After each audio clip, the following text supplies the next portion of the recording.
मेरे मध्य प्रदेश कक्षा 12वीं के शेर और शेरनियों, स्वागत है आपका अरबिहान पर, जहां हम आपको मस्ती, मजाक, मेहनत और मार्गदर्शन के साथ आपको आपकी मंजिल तक पहुंचाते हैं। तो भैया, मेरा नाम है सुमित सिंह तोमर, यानी मैं हिंदी में पार करवाऊंगा ना आपकी नैया, आपका अपना सुमित भैया। तो दोस्तों, युद्ध की तैयारी शुरू हो चुकी है। अरे जीत के नगाड़े आपके बजने वाले हैं और हम आपको आसमान से भी ऊपर ऊंचाइयों तक लेकर जाने वाले हैं। इसी के परिप्रेक्ष्य में हम लेकर आए हैं आज कक्षा 12वीं हिंदी का आपका पहला टॉपिक, यानी पहला चैप्टर, जिसका नाम है आत्मपरिचय और एक गीत। तो भैया, आज हम पूरे इस वन शॉट में इसको समाप्त करेंगे। और समाप्त क्या ऐसे करने वाले हैं, मतलब आपको अब कहीं भी, किसी भी जगह, किसी भी बुक में यह चैप्टर पढ़ने की आवश्यकता नहीं है। विद क्वेश्चन आंसर, कवि परिचय के साथ साथ पूरे एक एक पद की, यानी कि जो भी लगे हुए हैं एक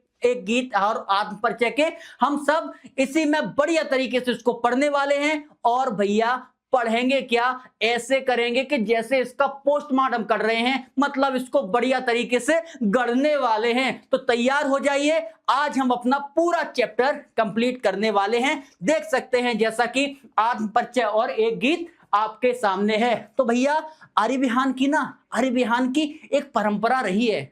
अरबिहान के एक सिद्धांत है कि हम शुरुआत में बच्चों को यह बताते हैं कि आपको पढ़ना क्या है। मतलब हम आपसे कह दें कि जाओ भैया, जाकर के मुंबई घुमाओ। अब आपको पता ही नहीं है कि मुंबई में अमिताभ बच्चन का बंगला कहाँ है, अरे भैया शाहरुख खान कहाँ रहता है, तनिक हमें बता दो। तो ये सब चीजें पता नहीं, मुंबई में क्या घूम के आओगे, वापस आ जाओगे भाई रेलवे स्टेशन से। जब तक हम नहीं बताएंगे कि मुंबई में ये जगह पे सलमान खान रहता है, अरे भैया इस जगह पे आपका रणवीर कपूर रहता है, यहाँ तुम्हारा धर्मेंद्र रहता है, जब तक हम नहीं बताएंगे तब तक आपको पता कैसे चलेगा। इसीलिए हम जब आपको चैप्टर पढ़ाने आए हैं तो सबसे पहले हमारा कर्तव्य बनता है कि हम आपको यह बताएं कि इस चैप्टर में हम आपको क्या पढ़ाने वाले हैं। तभी तो आपके दिमाग में फ्रेमिंग बनेगी। और जो 2 से ढाई घंटे यहां पर आप देने वाले हैं, आप बाद में कहोगे सर मजा आ गया, सब बढ़िया था। और ये 2 से ढाई घंटे मैं गारंटी देता हूं, यहां से आप कम से कम 5 से 6 नंबर कवर करने वाले हैं। तो आपके लिए ये इंपॉर्टेंट नहीं, महा इंपॉर्टेंट क्लास है। क्योंकि हरिवंश राय बच्चन का कवि परिचय भी आता है, हरिवंश राय बच्चन जो आत्म परिचय एक गीत है, वहां से एक व्याख्या भी आती है। और सबसे बड़ी बात, एक क्वेश्चन भी यहां से कई बार बने हैं। प्रत्येक चीज मोस्ट इंपोर्टेंट है। तो तैयार हो जाइए हमारे इस चैप्टर के लिए। तो सबसे पहले हम पढ़ेंगे हरिवंश राय बच्चन का साहित्यिक परिचय, यानी कि उनका जीवन परिचय जो कवि के रूप में है भैया, तो उसको हम क्या कहते हैं, कवि परिचय कहते हैं। जब ये पूरा पढ़ लेंगे, किस तरीके से पढ़ना है, वही एग्जाम की दृष्टि से, जैसा एग्जाम में पूछा जाता है, पहले जीवन परिचय पढ़ेंगे, फिर रचनाएं पढ़ेंगे, फिर भावपक्ष पढ़ेंगे, कलापक्ष पढ़ेंगे और साहित्य में स्थान पढ़ेंगे। जो हमारे एमपी बोर्ड का पैटर्न है, सेम हमें वही पढ़ना है। तो आप ना बिल्कुल तैयार हो जाइए, आपके सुमित भैया मैदान में उतर चुके हैं। उसके बाद बात होगी हमारी आत्म परिचय पाठ से, व्याख्या से। एक एक शब्द का आज आपको अर्थ बताने वाले हैं। जब तक आप अर्थ बिल्कुल कंप्लीट नहीं कर लेंगे ना, तब तक आपके सुमित भैया आज यहां से नहीं जाएंगे, ये गारंटी है हमारी, ठीक है। बस आपको क्लास पूरी देखनी है। फिर एक गीत जो आपके में लगा हुआ है, उसकी भी हम पूरी व्याख्या करेंगे। उसके बाद आत्म परिचय एवं एक गीत से जो महत्वपूर्ण प्रश्न हैं, जो आपकी एग्जाम की दृष्टि से इंपॉर्टेंट हैं, हर साल पूछे गए हैं, प्रीवियस ईयर क्वेश्चनों को मिलाकर, महत्वपूर्ण क्वेश्चनों को यानी इंपॉर्टेंट क्वेश्चनों को मिलाकर हमारी और उनकी यहां बात होने वाली है, आपकी और हमारी। तो भैया देख लीजिए, यह हमारा सुंदर सा चेहरा, नाम है सुमित सिंह तोमर, यानी कि आपके सुमित भैया। और आपको एक और मोस्ट इंपोर्टेंट चीज समझनी है कि हमारी टॉपर्स बनाने वाली उन्नति बैच के बारे में दोस्त, कि यही उन्नति बैच जो टॉपर बनाने वाली है। और मध्य प्रदेश में हर साल हमने टॉपर दिए हैं, हमने तहलका मचाया है। अरबिहान का झंडा हमने डंडे के साथ पूरे एमपी में जो फहराया है ना, इस बार आप भी अपने अड़ोसी पड़ोसी और सीनियर दोस्तों से पूछ लीजिएगा, अरबिहान ने क्या कमाल दिखाया है मध्य प्रदेश में, वो तो मैं आपको बताऊंगा। और यह समझ लीजिए, उसके बाद आप ये समझिए कि हमारी जो उन्नति बैच है, जिसमें बोर्ड के बेस्ट टीचर आपको पढ़ाने वाले हैं केवल 51 रुपीस में, जहां आपको लाइव क्लासेस पूरे साल भर मिलने वाली हैं केवल 51 रुपीस में, जहां आपको टॉपर्स के नोट्स मिलने वाले हैं। कैसे नोट्स भैया, तनिक हमें बता दो। अरे टॉपर्स लिखते हैं, जो अपनी कॉपी लिखते हैं, कैसे लिखना है, किस तरीके से लिखना है, कहां से फ्रेमिंग करनी है, वो सब चीज आपको भी तो पता होनी चाहिए। मैं तो बताऊंगा, लेकिन टॉपर्स के नोट्स के रूप में आपको स्कैन करके दी भी जाएगी, तो वो भी आपको मिलने वाली है। महत्वपूर्ण प्रश्न साल भर पढ़ेंगे, आप साल भर पढ़ेंगे। लास्ट में बोलेंगे सुमित भैया कुछ इंपोर्टेंट चीजें हो तो हमें तनिक बता दो, हम भी पढ़ लेंगे। हाँ भैया हम समझते हैं लास्ट में तुम इंपोर्टेंट क्वेश्चन मांगोगे, बस वो भी आपको देने वाले हैं। उसके बाद डाउट सॉल्विंग वगैरह जो हमारे एआई के फीचर हैं वो भी आपको मिलने वाले हैं। और एक चीज और मैं आपको बता दूं, अभी तक हमारे और हमारे बच्चों के बीच में केवल एक ही समस्या थी, मुझे पता है केवल एक ही समस्या थी, वो थी आर्थिक बाधा, पैसे वाली समस्या। सर ये बैच बहुत महंगा है, सर बहुत महंगा है, मैं नहीं ले सकता, सर मेरे यहाँ तो रोटी तक खाने को नहीं है, हम लोग झोपड़ी में रहते हैं, ऐसे ऐसे मैसेजेस, ऐसे ऐसे कॉल देखे हैं। तो अरविहान नहीं चाहता कि किसी भी बच्चे की शिक्षा केवल जो पैसे के रूप में है वो अधूरी रह जाए, बिल्कुल भी नहीं चाहते हम। इसलिए हमने शिक्षा को पानी से भी सस्ता कर दिया दोस्त, शिक्षा को पानी से भी सस्ता कर दिया। अब हमारा एक भी बच्चा जो अपने सपने देखेगा वो देख सकता है, क्योंकि अरविहान उसकी पूरी जिम्मेदारी लेता है। जिम्मेदारी से मतलब है कि हमने एमपी बोर्ड के लिए पूरा साल भर लाइव क्लासेस 51 रुपए में लॉन्च कर दी हैं। और ये रहे हितेश सर अपने हथौड़े के साथ। देखा है हथौड़ा, कैसा हथौड़ा? आपने हॉलीवुड की मूवी देखी होगी, नहीं देखे तो सुनी तो होगी, थॉर मूवी।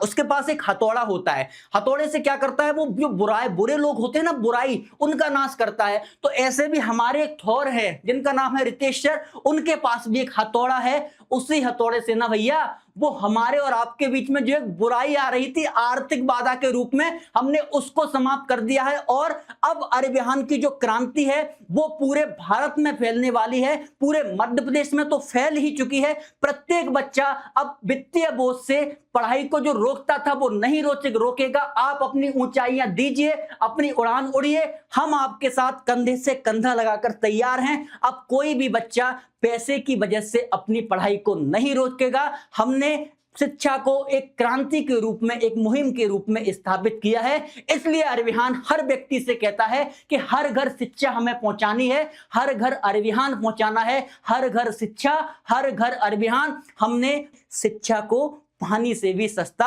कर दिया है। और आप कहेंगे सर क्या क्या मिलने वाला है, तनिक हमें ये तो बता दो। सबसे पहले एक इंपॉर्टेंट सूचना कि हम गारंटी लेते हैं 31 अक्टूबर से पहले आपका कोर्स पूरा करवा दिया जाएगा, पहली बात। उसके बाद पूरे साल हम लाइव क्लासेस आपको देने वाले हैं। लाइव क्लासेस के अलावा क्या, प्री बोर्ड की जो परीक्षा आएंगी वो तो ठीक है, त्रैमासिक की परीक्षा, अर्धवार्षिक की परीक्षा, प्री बोर्ड की परीक्षा, तीनों के लिए हम अलग से आपकी स्ट्रेटजी और सिलेबस बढ़िया तरीके से लेकर आने वाले हैं, उनकी तैयारी भी यहां करवाएंगे। फिर टॉपर्स के नोट्स बताया हमने, डीपीपी विद एक्सप्लेनेशन। कुछ बच्चे जो अरविहान के पुराने स्टूडेंट हैं वो जानते हैं कि हम आपको डेली प्रैक्टिस प्रॉब्लम के रूप में क्वेश्चन लेके आते हैं, यही बैठ के सॉल्व करवाते हैं और उनके आंसर बताते हैं। ये आपकी प्रैक्टिस होती है इंस्टेंट डाउट सॉल्विंग। हम आपको यही ऑनलाइन क्लास में डाउट भी सॉल्व करते हैं। हमारे एआई के कुछ फीचर भी है डाउट सॉल्व करने के लिए, उनकी मदद से भी आपके डाउट को सॉल्व किया जाता है। टॉपर्स की गाइडेंस मिलेगी, टॉपर्स कैसे बने, किस तरीके से पढ़ते थे, क्या उनकी स्ट्रेटजी थी,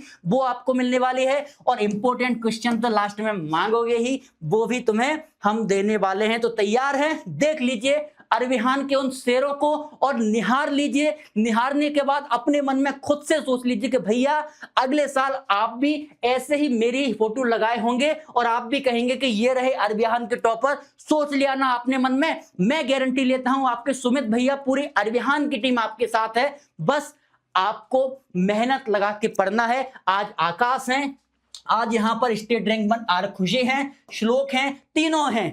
उसके बाद आप भी हो सकते हैं। देखिए उन लड़कियों को, स्तुति जैन, मुस्कान रावत, ये तमाम हमारे ऐसे स्टूडेंट हैं। अरविहान में 600 प्लस बच्चों ने 90%, 1500 प्लस बच्चों ने 80% से अधिक नंबर लिए हैं। मतलब हमारी अरविहान की क्रांति पूरे मध्य प्रदेश में फैल चुकी है। तो बेटा ये रहा आपके लिए एक बढ़िया सा संकल्प, दृढ़ संकल्प बनाइए कि आज इन बच्चों ने किया है तो आप भी क्यों नहीं कर सकते। और रितेश सर की फोटो हमारे मध्य प्रदेश के शिक्षा मंत्री के साथ है, आप देख सकते हैं। तो भैया तैयार हैं आप बिल्कुल दमदारी से? तो आपके सुमित भैया भी बिल्कुल दमदारी से दहाड़ने के लिए तैयार हैं। हम कवि परिचय लेकर आए हैं हरिवंश राय बच्चन का। चलिए फटाफट शुरू करते हैं। चलिए भैया, तो शुरू करते हैं हरिवंश राय बच्चन जी का जीवन परिचय। तो सबसे पहले कुछ चीजें हमें याद रखनी है, वो मैं आपको बता दूंगा, कुछ चीजें आपको सुननी है, वो भी मैं आपको बता दूंगा। और मैं आपकी जानकारी के लिए एक बात बता दूं ना कि पूरा हरिवंश राय बच्चन जी का जीवन परिचय इंपोर्टेंट है और आपको अच्छे से पढ़ना है। कुछ चीजें ऐसी हैं जो पॉइंटर्स के रूप में है, वो मैं आपको बताता चलूंगा। चलिए शुरू करते हैं। जन्म 27 नवंबर 1907 को प्रयागराज, इलाहाबाद, उत्तर प्रदेश में। ठीक है, प्रयागराज जिसे पुराने समय में इलाहाबाद कहा जाता था, आज उसको क्या कहा जाता है, प्रयागराज। कब? 27 नवंबर 1907। 27 नवंबर भूल जाओ चलेगा, लेकिन 1907 नहीं भूलना चाहिए, याद रखना। प्रयागराज उत्तर प्रदेश में। मृत्यु 18 जनवरी 2003 मुंबई। कहां पे हुई? 2003 में मुंबई में हुई। मुंबई में क्यों? क्योंकि मुंबई में इनके सुपुत्र श्रीमान अमिताभ बच्चन जी रहते थे। ठीक है ना। वैसे जात से कायस्थ थे, श्रीवास्तव थे। ठीक है, पूरा नाम था इनका हरिवंश राय श्रीवास्तव। बच्चन जो शब्द है, जब हम इलाहाबाद साइड में जाएंगे यानी प्रयागराज साइड में जाएंगे तो अपने यहां जैसे बच्चा बोलते हैं किसी छोटे लड़के को, बच्चा कहां जा रहा है, बेटा कहां जा रहा है, ऐसा बोलते हैं ना। लेकिन इलाहाबाद का जो क्षेत्र है वहां बच्चा को बच्चन कह के संबोधित किया जाता है। क्या कह के? बच्चन कह के संबोधित किया जाता है। तो बचपन में इन्हें बच्चन ही कहा जाता था कि बच्चन कहां जा रहा है, मतलब बेटा कहां जा रहा है, बच्चा कहां जा रहा है, तो बच्चन कह के संबोधित किया जाता था। कुछ समय बाद जब ये कवि बने तो इन्होंने जो अपना सरनेम है वो क्या, हरिवंश राय बच्चन ही कर लिया। वैसे ये जाति से क्या थे, कायस्थ थे यानी कि श्रीवास्तव थे। तो वही सरनेम इनके पुत्र अमिताभ बच्चन जो बहुत बड़े सुपरस्टार हैं, आप जानते ही हैं, और उनके पुत्र भी अभिषेक बच्चन हैं, और उनकी पत्नी कौन है, ऐश्वर्या राय बच्चन, कजरारे कजरारे वाली। चलिए ये हो गया। अब आते हैं पुरस्कार और सम्मान के बाद। हरिवंश राय बच्चन को 1976 में पद्म विभूषण मिला। क्या मिला? पद्म विभूषण से सम्मानित किया गया। यह भारत सरकार के द्वारा दिया जाने वाला कौन सा अवार्ड है? पहला मिलता है सबसे पहले भारत रत्न, फिर पद्म विभूषण, फिर पद्म भूषण और फिर पद्मश्री। 4 अवार्ड मिलते हैं। तो पहला कौन सा मिलता है? पहला होता है भारत रत्न। मैं लिख देता हूं, आप भूल भाल जाते हैं यार। ठीक है, फिर दूसरा कौन सा होता है? पद्म विभूषण। ठीक है, तीसरा कौन सा होता है? तीसरा कहेंगे सुमित भैया, होता है पद्म भूषण। पद्म भूषण। और चौथा कौन सा होता है भैया? चौथा होता है पद्मश्री।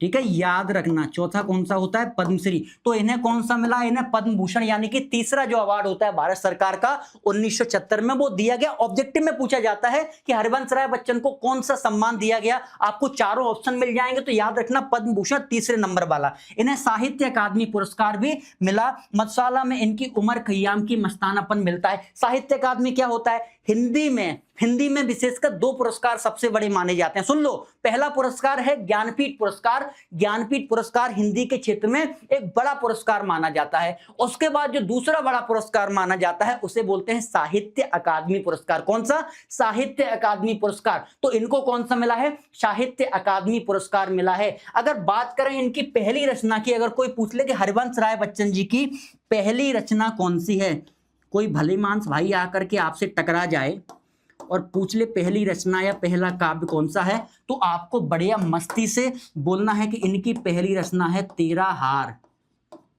क्या है? तेरा हार। ये इनकी कौन सी है? पहली रचना। हार, हा, तेरा हार इनकी पहली रचना है। मधुशाला में इनकी उमर खय्याम का मस्तानापन मिलता है। मस्तानापन मतलब जीवन अपने तरीके से जीऊंगा, दुनिया की मुझे कोई परवाह नहीं, कोई मेरे बारे में कह रहा है मुझे कोई परवाह नहीं, कहते रहो क्या करना है, मेरी लाइफ मैं अपने तरीके से जीऊंगा। बोलते ना कि माई लाइफ माई रूल। दुनियादारी जाए वाड़ में, वही मस्तानापन। मैं अपने जीवन को किस तरीके से एंजॉय करता हूं, अपने लाइफ को किस तरीके से पसंद करता हूं, वो मेरे ऊपर डिपेंड करता है। भाई कौन क्या कह रहा है मुझे कोई फर्क नहीं पड़ता, उसी को बोलते हैं मस्तानापन, अपनी मस्ती में जीने वाला। ठीक है, तो इसमें क्यों उमर खय्याम ने उस मस्तानापन को एक कविता के रूप में, है ना, उर्दू के चूंकि बहुत बड़े शायर थे तो शायरी के रूप में लिया है, वहीं से इन्होंने कॉन्सेप्ट लिया है, वहां से मस्तानापन का कॉन्सेप्ट लिया है, जिससे हम क्या कहते हैं, हालावाद कहते हैं। बताएंगे अभी, तनिक ठहरो भाई। उसे हम किस नाम से जानते हैं? हालावाद के नाम से जानते हैं। तो आपको एक और चीज इनके बारे में लिखनी है कि हरिवंश राय बच्चन को क्या कहा जाता है? बच्चन जी को हालावाद का प्रवर्तक क्या कहा जाता है? हालावाद का प्रवर्तक। प्रवर्तक मतलब पिता। शुरुआत में सबसे पहले हालावाद की बात अगर किसी ने की थी तो इन्होंने की थी। हालावाद मतलब हाला का अर्थ होता है शराब, और वाद का मतलब उसी मस्ती में चलने वाला। मतलब क्या हालावाद का भैया आप कहेंगे सुमित भैया ये होता है कि जो शराब को बढ़ावा देता है या शराब वराब पीता है ये सब हालावाद है क्या? अरे नहीं भैया, ये हालावाद नहीं है। हालावाद क्या है? फिर आप कहेंगे सुमित भैया हाला का अर्थ क्या होता है? शराब होता है। सुनो, हाला का अर्थ शराब होता है, लेकिन शराब को प्रमोट करने वाला, शराब को पीने वाला हालावाद नहीं है। कवि ने कॉन्सेप्ट वही शराब वाला ही लिया है, लेकिन कौन सा है वो आपको समझना है। समझो, सबसे पहले आपको पता है कि कोई शराबी, सुनो, कोई शराबी शराब पी करके अपनी मस्ती में एकदम खो जाता है ना, उसे कोई फर्क नहीं पड़ता दुनियादारी में उसके बारे में कौन क्या कह रहा है, पता है ना। शराबी, उसे पता ही नहीं चलता, उसका दिमाग एक अलग दुनिया में रहता है कि सब कुछ बढ़िया है, अंदर अंदर से खुशी रहता है। दुनिया उसके बारे में गलत कहे चलेगा, उसे कोई मतलब नहीं। कोई उसके बारे में अच्छा कहे वो भी चलेगा, उसे कोई मतलब नहीं। जब ऐसा हो जाता है ना आदमी, स्वयं की मस्ती में जीने वाला, एकदम मस्तानापन टाइप का ना, वही व्यक्ति हालावाद कहलाता है। मतलब उसी प्रथा को हम हालावाद कहते हैं, जो अपनी मस्ती में खोए। दुनिया गई भाड़ में, दुनिया गई चूल्हे में, हमें कोई फर्क नहीं पड़ता सुमित भैया। हमें को लोग हमसे कौन क्या कहते हैं, किस तरीके से कहते हैं, हमें कोई नहीं फर्क पड़ता। बस अपन मस्त हैं, कहते हैं ना, अपन मस्त हैं। दुनिया जो भी कहे कहती रहे, जो भी कहे करती रहे। यही प्रक्रिया हालावाद कहलाती है। जिस तरीके से एक शराबी अपनी मस्ती में खो जाता है, दुनिया की कोई परवाह नहीं रहती, उसी प्रकार बच्चन जी भी कहते हैं कि मैं तो अपनी ही मस्ती में हूं, मुझे दुनियादारी की कोई फर्क है ही नहीं। कौन मेरे बारे में क्या कहता है, कौन मेरी बुराई करता है, कौन मेरी अच्छाई करता है। लोग तो एक दूसरे के तलवे चाटने वाले हैं, मैं थोड़ी ना चाटूंगा किसी का। यही प्रक्रिया हालावाद कहलाती है। अपनी मस्ती में जिंदा रहना ही क्या कहलाता है? हालावाद कहलाता है। ठीक है, अब आ जाते हैं इनकी प्रमुख रचनाओं की बात और कर लेते हैं। कौन कौन सी इनकी प्रमुख रचना है? मोस्ट इंपोर्टेंट रचना जो आपको याद नहीं करनी, सोते हुए आपको याद होनी चाहिए। आप सो रहे हैं, मैं पूछ दूं कि हरवंश राय बच्चन की सबसे बढ़िया रचना, आप कहेंगे भैया मधुशाला। यही आपको याद रखनी है, ये नहीं भूलनी। तो पहली रचना कौन सी है? अरे भैया पहली रचना कौन सी है इनकी? पहली रचना है इनकी मोस्ट इंपोर्टेंट मधुशाला। कौन सी रचना है? पहली रचना है मधुशाला 1935। दूसरी है मधुबाला। मधु तो याद रखना, मधु का अर्थ भी शराब होता है। ठीक है, हाला का अर्थ भी शराब होता है, मधु का अर्थ भी शराब होता है। तो उन्होंने शराब वाला कॉन्सेप्ट मैंने बताया ना कहां से लिया, इसलिए वो शब्द लिए उन्होंने, मधुशाला, मधुवाला, मधु कलश, फिर निशा निमंत्रण। इसको इसलिए याद रखना है कि आपके चैप्टर में जो कविताएं लगी हुई हैं, पहला आत्मपरिचय और एक गीत, दोनों ही निशा निमंत्रण से ली गई हैं। कहां से ली गई हैं? निशा निमंत्रण से ली गई हैं, इसलिए मैंने इसको अलग से हाईलाइट किया है। मोस्ट इंपोर्टेंट है, भूलना नहीं। फिर एकांत संगीत आपको याद रखनी है। आतुर अंतर रख लो तो ठीक है, नहीं चलेगा। ठीक है, मिलन यामिनी, सतरंगिनी, आरती और अंगारे, नए पुराने जनों, इनको याद करना नहीं। मधुशाला, मधुवाला, मधुकलश, निशा निमंत्रण और एकांत संगीत, इतने याद कर लेना। ठीक है, उसके बाद आपको टूटी फूटी कड़ियां याद करनी है, क्योंकि बहुत इंपोर्टेंट काव्य संग्रह है। काव्य संग्रह क्या होता है भाई? एक कविता लिख गई वो तो कविता रचना हो गई, लेकिन जब बहुत सी कविताओं को इकट्ठा करके एक बुक में लिख दिया जाता है, एक बुक छप जाती है, तो उस बुक को हम बोलते हैं, जब बुक को कोई नाम देते हैं ना, तो उसे हम काव्य संग्रह के नाम से जानते हैं। ठीक है, ऐसी एक किताब है, बहुत सी रचनाएं इसमें टूटी फूटी कड़ियां में, और किताब छप गई, उस किताब का नाम टूटी फूटी कड़ियां दे दिया गया, उसे क्या कहेंगे? काव्य संग्रह। यार बस इतनी सी बात है। ठीक है, उसके बाद प्रवासी की डायरी, मोस्ट इंपोर्टेंट इनकी रचना है, क्योंकि डायरी है ये। ठीक, उनका पूरा साहित्य बच्चन ग्रंथावली के नाम से 10 खंडों में प्रकाश। अभी तक तो नहीं पूछा गया, लेकिन पूछा जा सकता है कि हरिवंश राय बच्चन का पूरा साहित्य कितने खंडों में प्रकाशित है? तो आपका जवाब क्या होगा भैया? 10 खंडों में प्रकाशित है। एक मोस्ट इंपोर्टेंट चीज मैं आपको और बताने जा रहा हूं, आत्मकथा इनकी। आत्मकथा क्या होती है? जब कभी अपने जीवन के बारे में, अपने पूरे जीवन का लेखा जोखा, पूरे जीवन का ब्यौरा, अच्छी और बुरी बातें, आपकी अच्छाइयां अपनी और अपनी बुराइयां भी जब लिख देता है, खुद ही लिखता है, तो उसे आत्मकथा कहा जाता है। खुद की कथा, आत्म मतलब सेल्फ, खुद की कथा कहा जाता है। तो पहला क्वेश्चन ये बनेगा, बच्चन की आत्मकथा, हरिवंश राय बच्चन की आत्मकथा कितने खंडों में विभाजित है? तो आप कहेंगे सुमित भैया 4 खंडों में। कौन कौन सी है? पहली क्या भूलूं क्या याद करूं, दूसरा नीर का निर्माण, फिर बशेरे से दूर, चौथा 10 द्वार से सोपान तक। सन किसी की भी याद नहीं रखनी, क्योंकि पेपर में नहीं पूछी गई, मैंने लिख दी है अपनी खुशी के लिए, आप अपने दुख के लिए याद मत करना। ठीक है, क्या भूलूं क्या याद करूं, नीर का निर्माण, बशेरे से दूर, 10 द्वार, सोपान तक। अगर तीनों भूल रहे हैं तो ऊपर की एक मत भूलना भैया, ये बार बार एग्जाम में पूछी जाती है। ठीक है, तो ये हो गई इनकी रचनाएं, ये हो गई इनकी रचनाएं। अब आ जाते हैं भाव पक्ष पर। भाव मतलब, भाव क्या होता है? कवि की फीलिंग्स।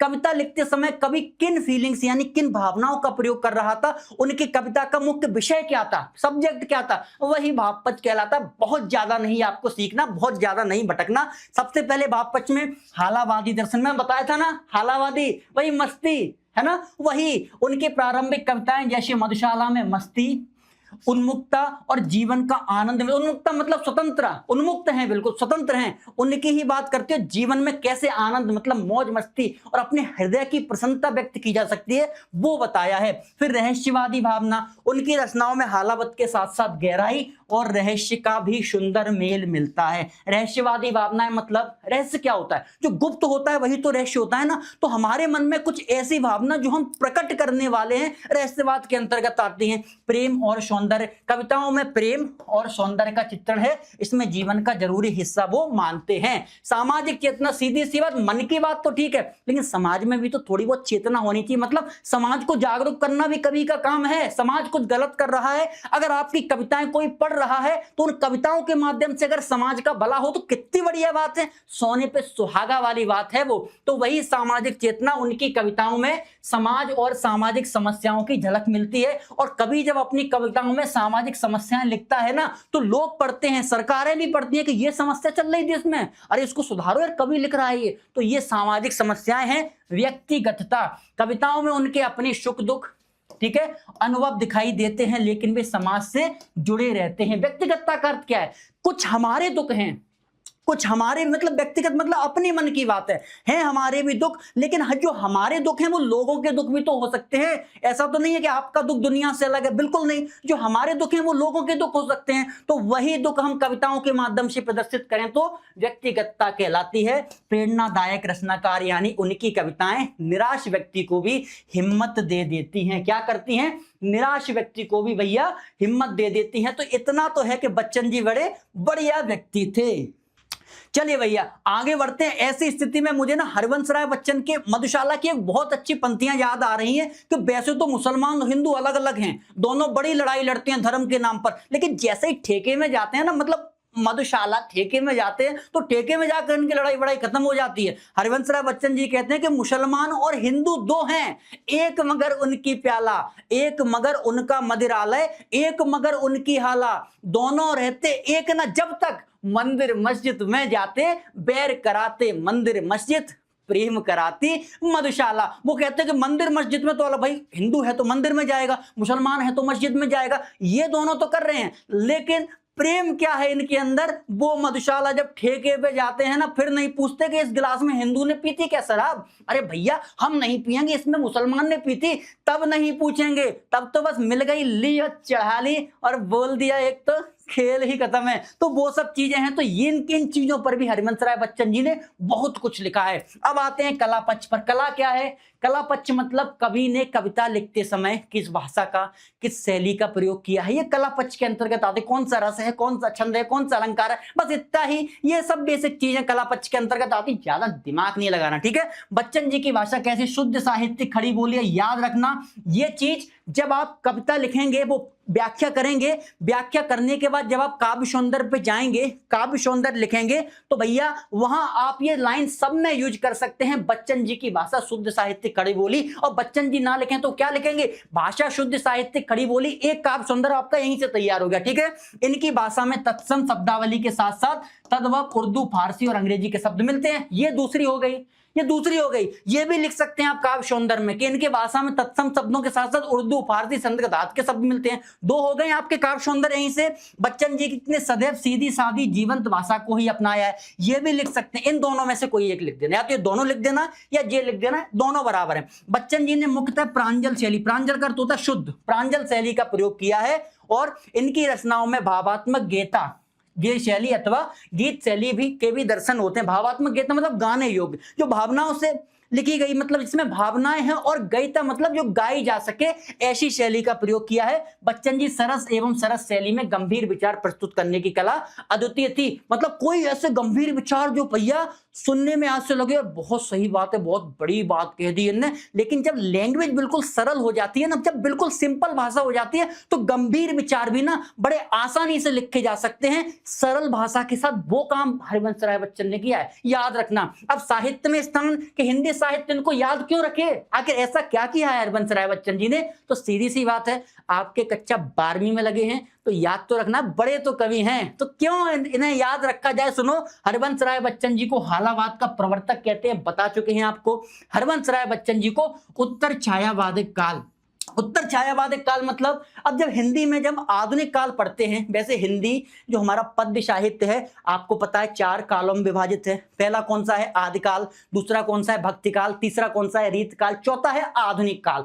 आधुनिक काल को जो वैसे बेसिकली 6 कालों में विभाजित किया गया है, ठीक है। कौन कौन से? भारतेंद्र युग, द्विवेदी युग, छायावाद, प्रगतिवाद, प्रयोगवाद और नई कविता, ऐसे 6 काल के बारे में कही गई। तो छायावाद के बाद का काल है, जो छायावाद के बाद का, उत्तर का अर्थ होता है बाद का, छायावाद के बाद का समय हरिवंश राय बच्चन जी का समय माना जाता है। हरिवंश राय बच्चन ने शुष्क और नीरस विषयों को सरस ढंग से प्रस्तुत करने की क्षमता दी। शुष्क और नीरस मतलब जो पढ़ने में बहुत ज्यादा रुचिकर नहीं है, बहुत ज्यादा ऐसे नहीं है कि लोग इंटरेस्ट से उसको पढ़ें, ऐसे विषय भी अगर उनकी शैली बहुत अच्छी है ना, तो बहुत बढ़िया तरीके से उन्होंने प्रस्तुत की है। या आत्म परिचय कविता पढ़ेंगे तब समझ में आएगा आपको। फिर उन्होंने हिंदी कविता को जन जन तक पहुंचाया और उसे लोकप्रिय बनाया। मधुशाला, मैंने कहा ना सोते हुए आपको याद होनी चाहिए। मम्मी से ये मत कहना पानी दो, मम्मी से कहा मम्मी मैंने बच्चन जी की कविता याद रखी है, मधुशाला है, अब मुझे पानी दो, तो याद रहेगी आपको चीजें, ठीक है। मधुशाला ने उन्हें हिंदी साहित्य में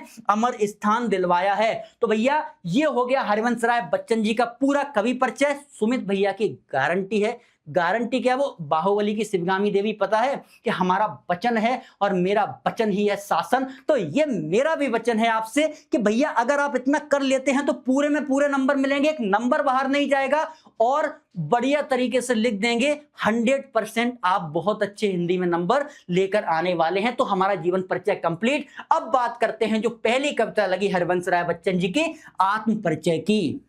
चलिए अब बात करते हैं आत्म परिचय कविता की, शुरुआत करते हैं अपनी आत्म परिचय कविता। लेकिन उससे पहले हमें पूरे जो कविता है ना आत्म परिचय, एक बार क्यों ना हम उसका पूरा सारांश पढ़ लें। हमें मेनली ये पता चल जाएगा कि कविता में है क्या। अगर ये पता चल जाए ना तो भले ही हम कविता के शब्द ना समझ पाए, हम जब पूरे कविता के बारे में समझ लेंगे कि इसमें ये कहा है कवि ने, तो हम उसका अच्छे तरीके से व्याख्या कर सकते हैं और अर्थ भी निकाल सकते हैं। तो जल्दी जल्दी पॉइंटर्स के रूप में पढ़ते हैं कवि कहना क्या चाहता है पूरी कविता में। किसमें?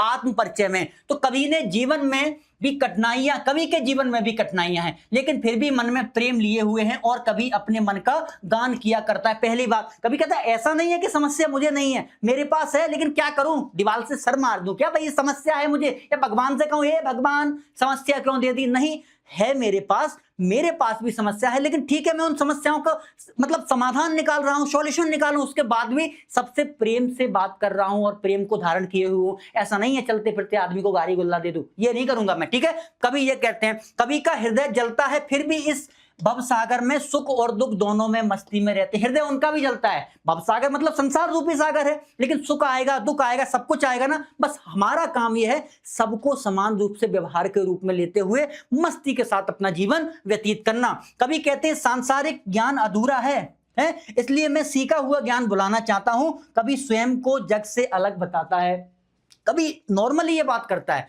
कभी सीधे सीधे कहता है कि भैया संसार में अधूरा ज्ञान है, पूरा अधूरा।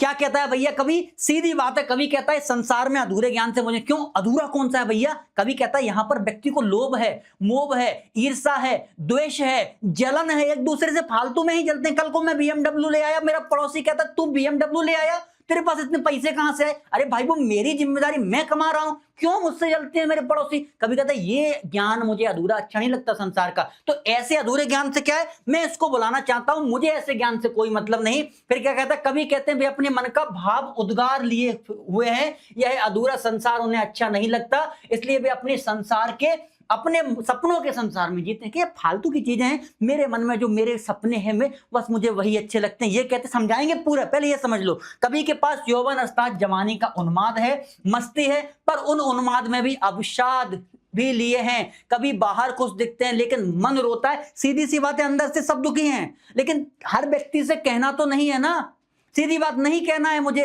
इसलिए अब क्यों कहें, किससे कहें, कोई जरूरत नहीं है। मैं तो सीधी बात आपसे कहता हूं, आपकी समस्या है खुद ही हैंडल करिए, किसी और के पास मत जाइए, अपनी समस्या का समाधान खुद निकालोगे ज्यादा बेहतर है। मैं एक कवि को पढ़ रहा था, बहुत अच्छे कवि हैं, सलमान खान जी के पिताजी हैं, सलीम खान जी, सलमान खान जानते ना, हीरो। उनकी 2 लाइनें मुझे बड़ी अच्छी पसंद आई थी कि आंसू आए तो खुद पहुंचिएगा।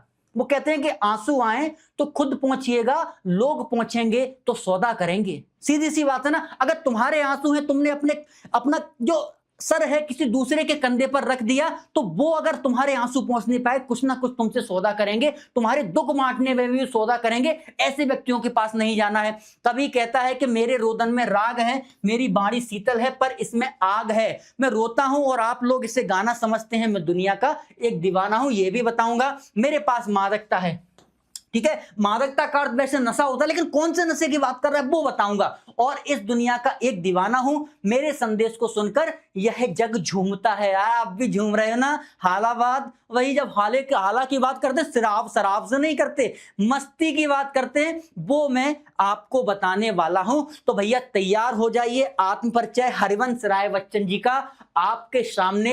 ये रहा जिम्मेदारियां, सपने हैं एक तरफ जिम्मेदारियां हैं, एक तरफ सपने हैं, और हम जैसे युवा अब उन्हीं जिम्मेदारी और सपनों को, सुख और दुख को एक साथ पूरा करेंगे। यही आत्म परिचय कविता कहती है। इसमें भाव भी है, संघर्ष भी है और मस्ती है। इन्हीं की ये कहानी है हरिवंश राय बच्चन जी की।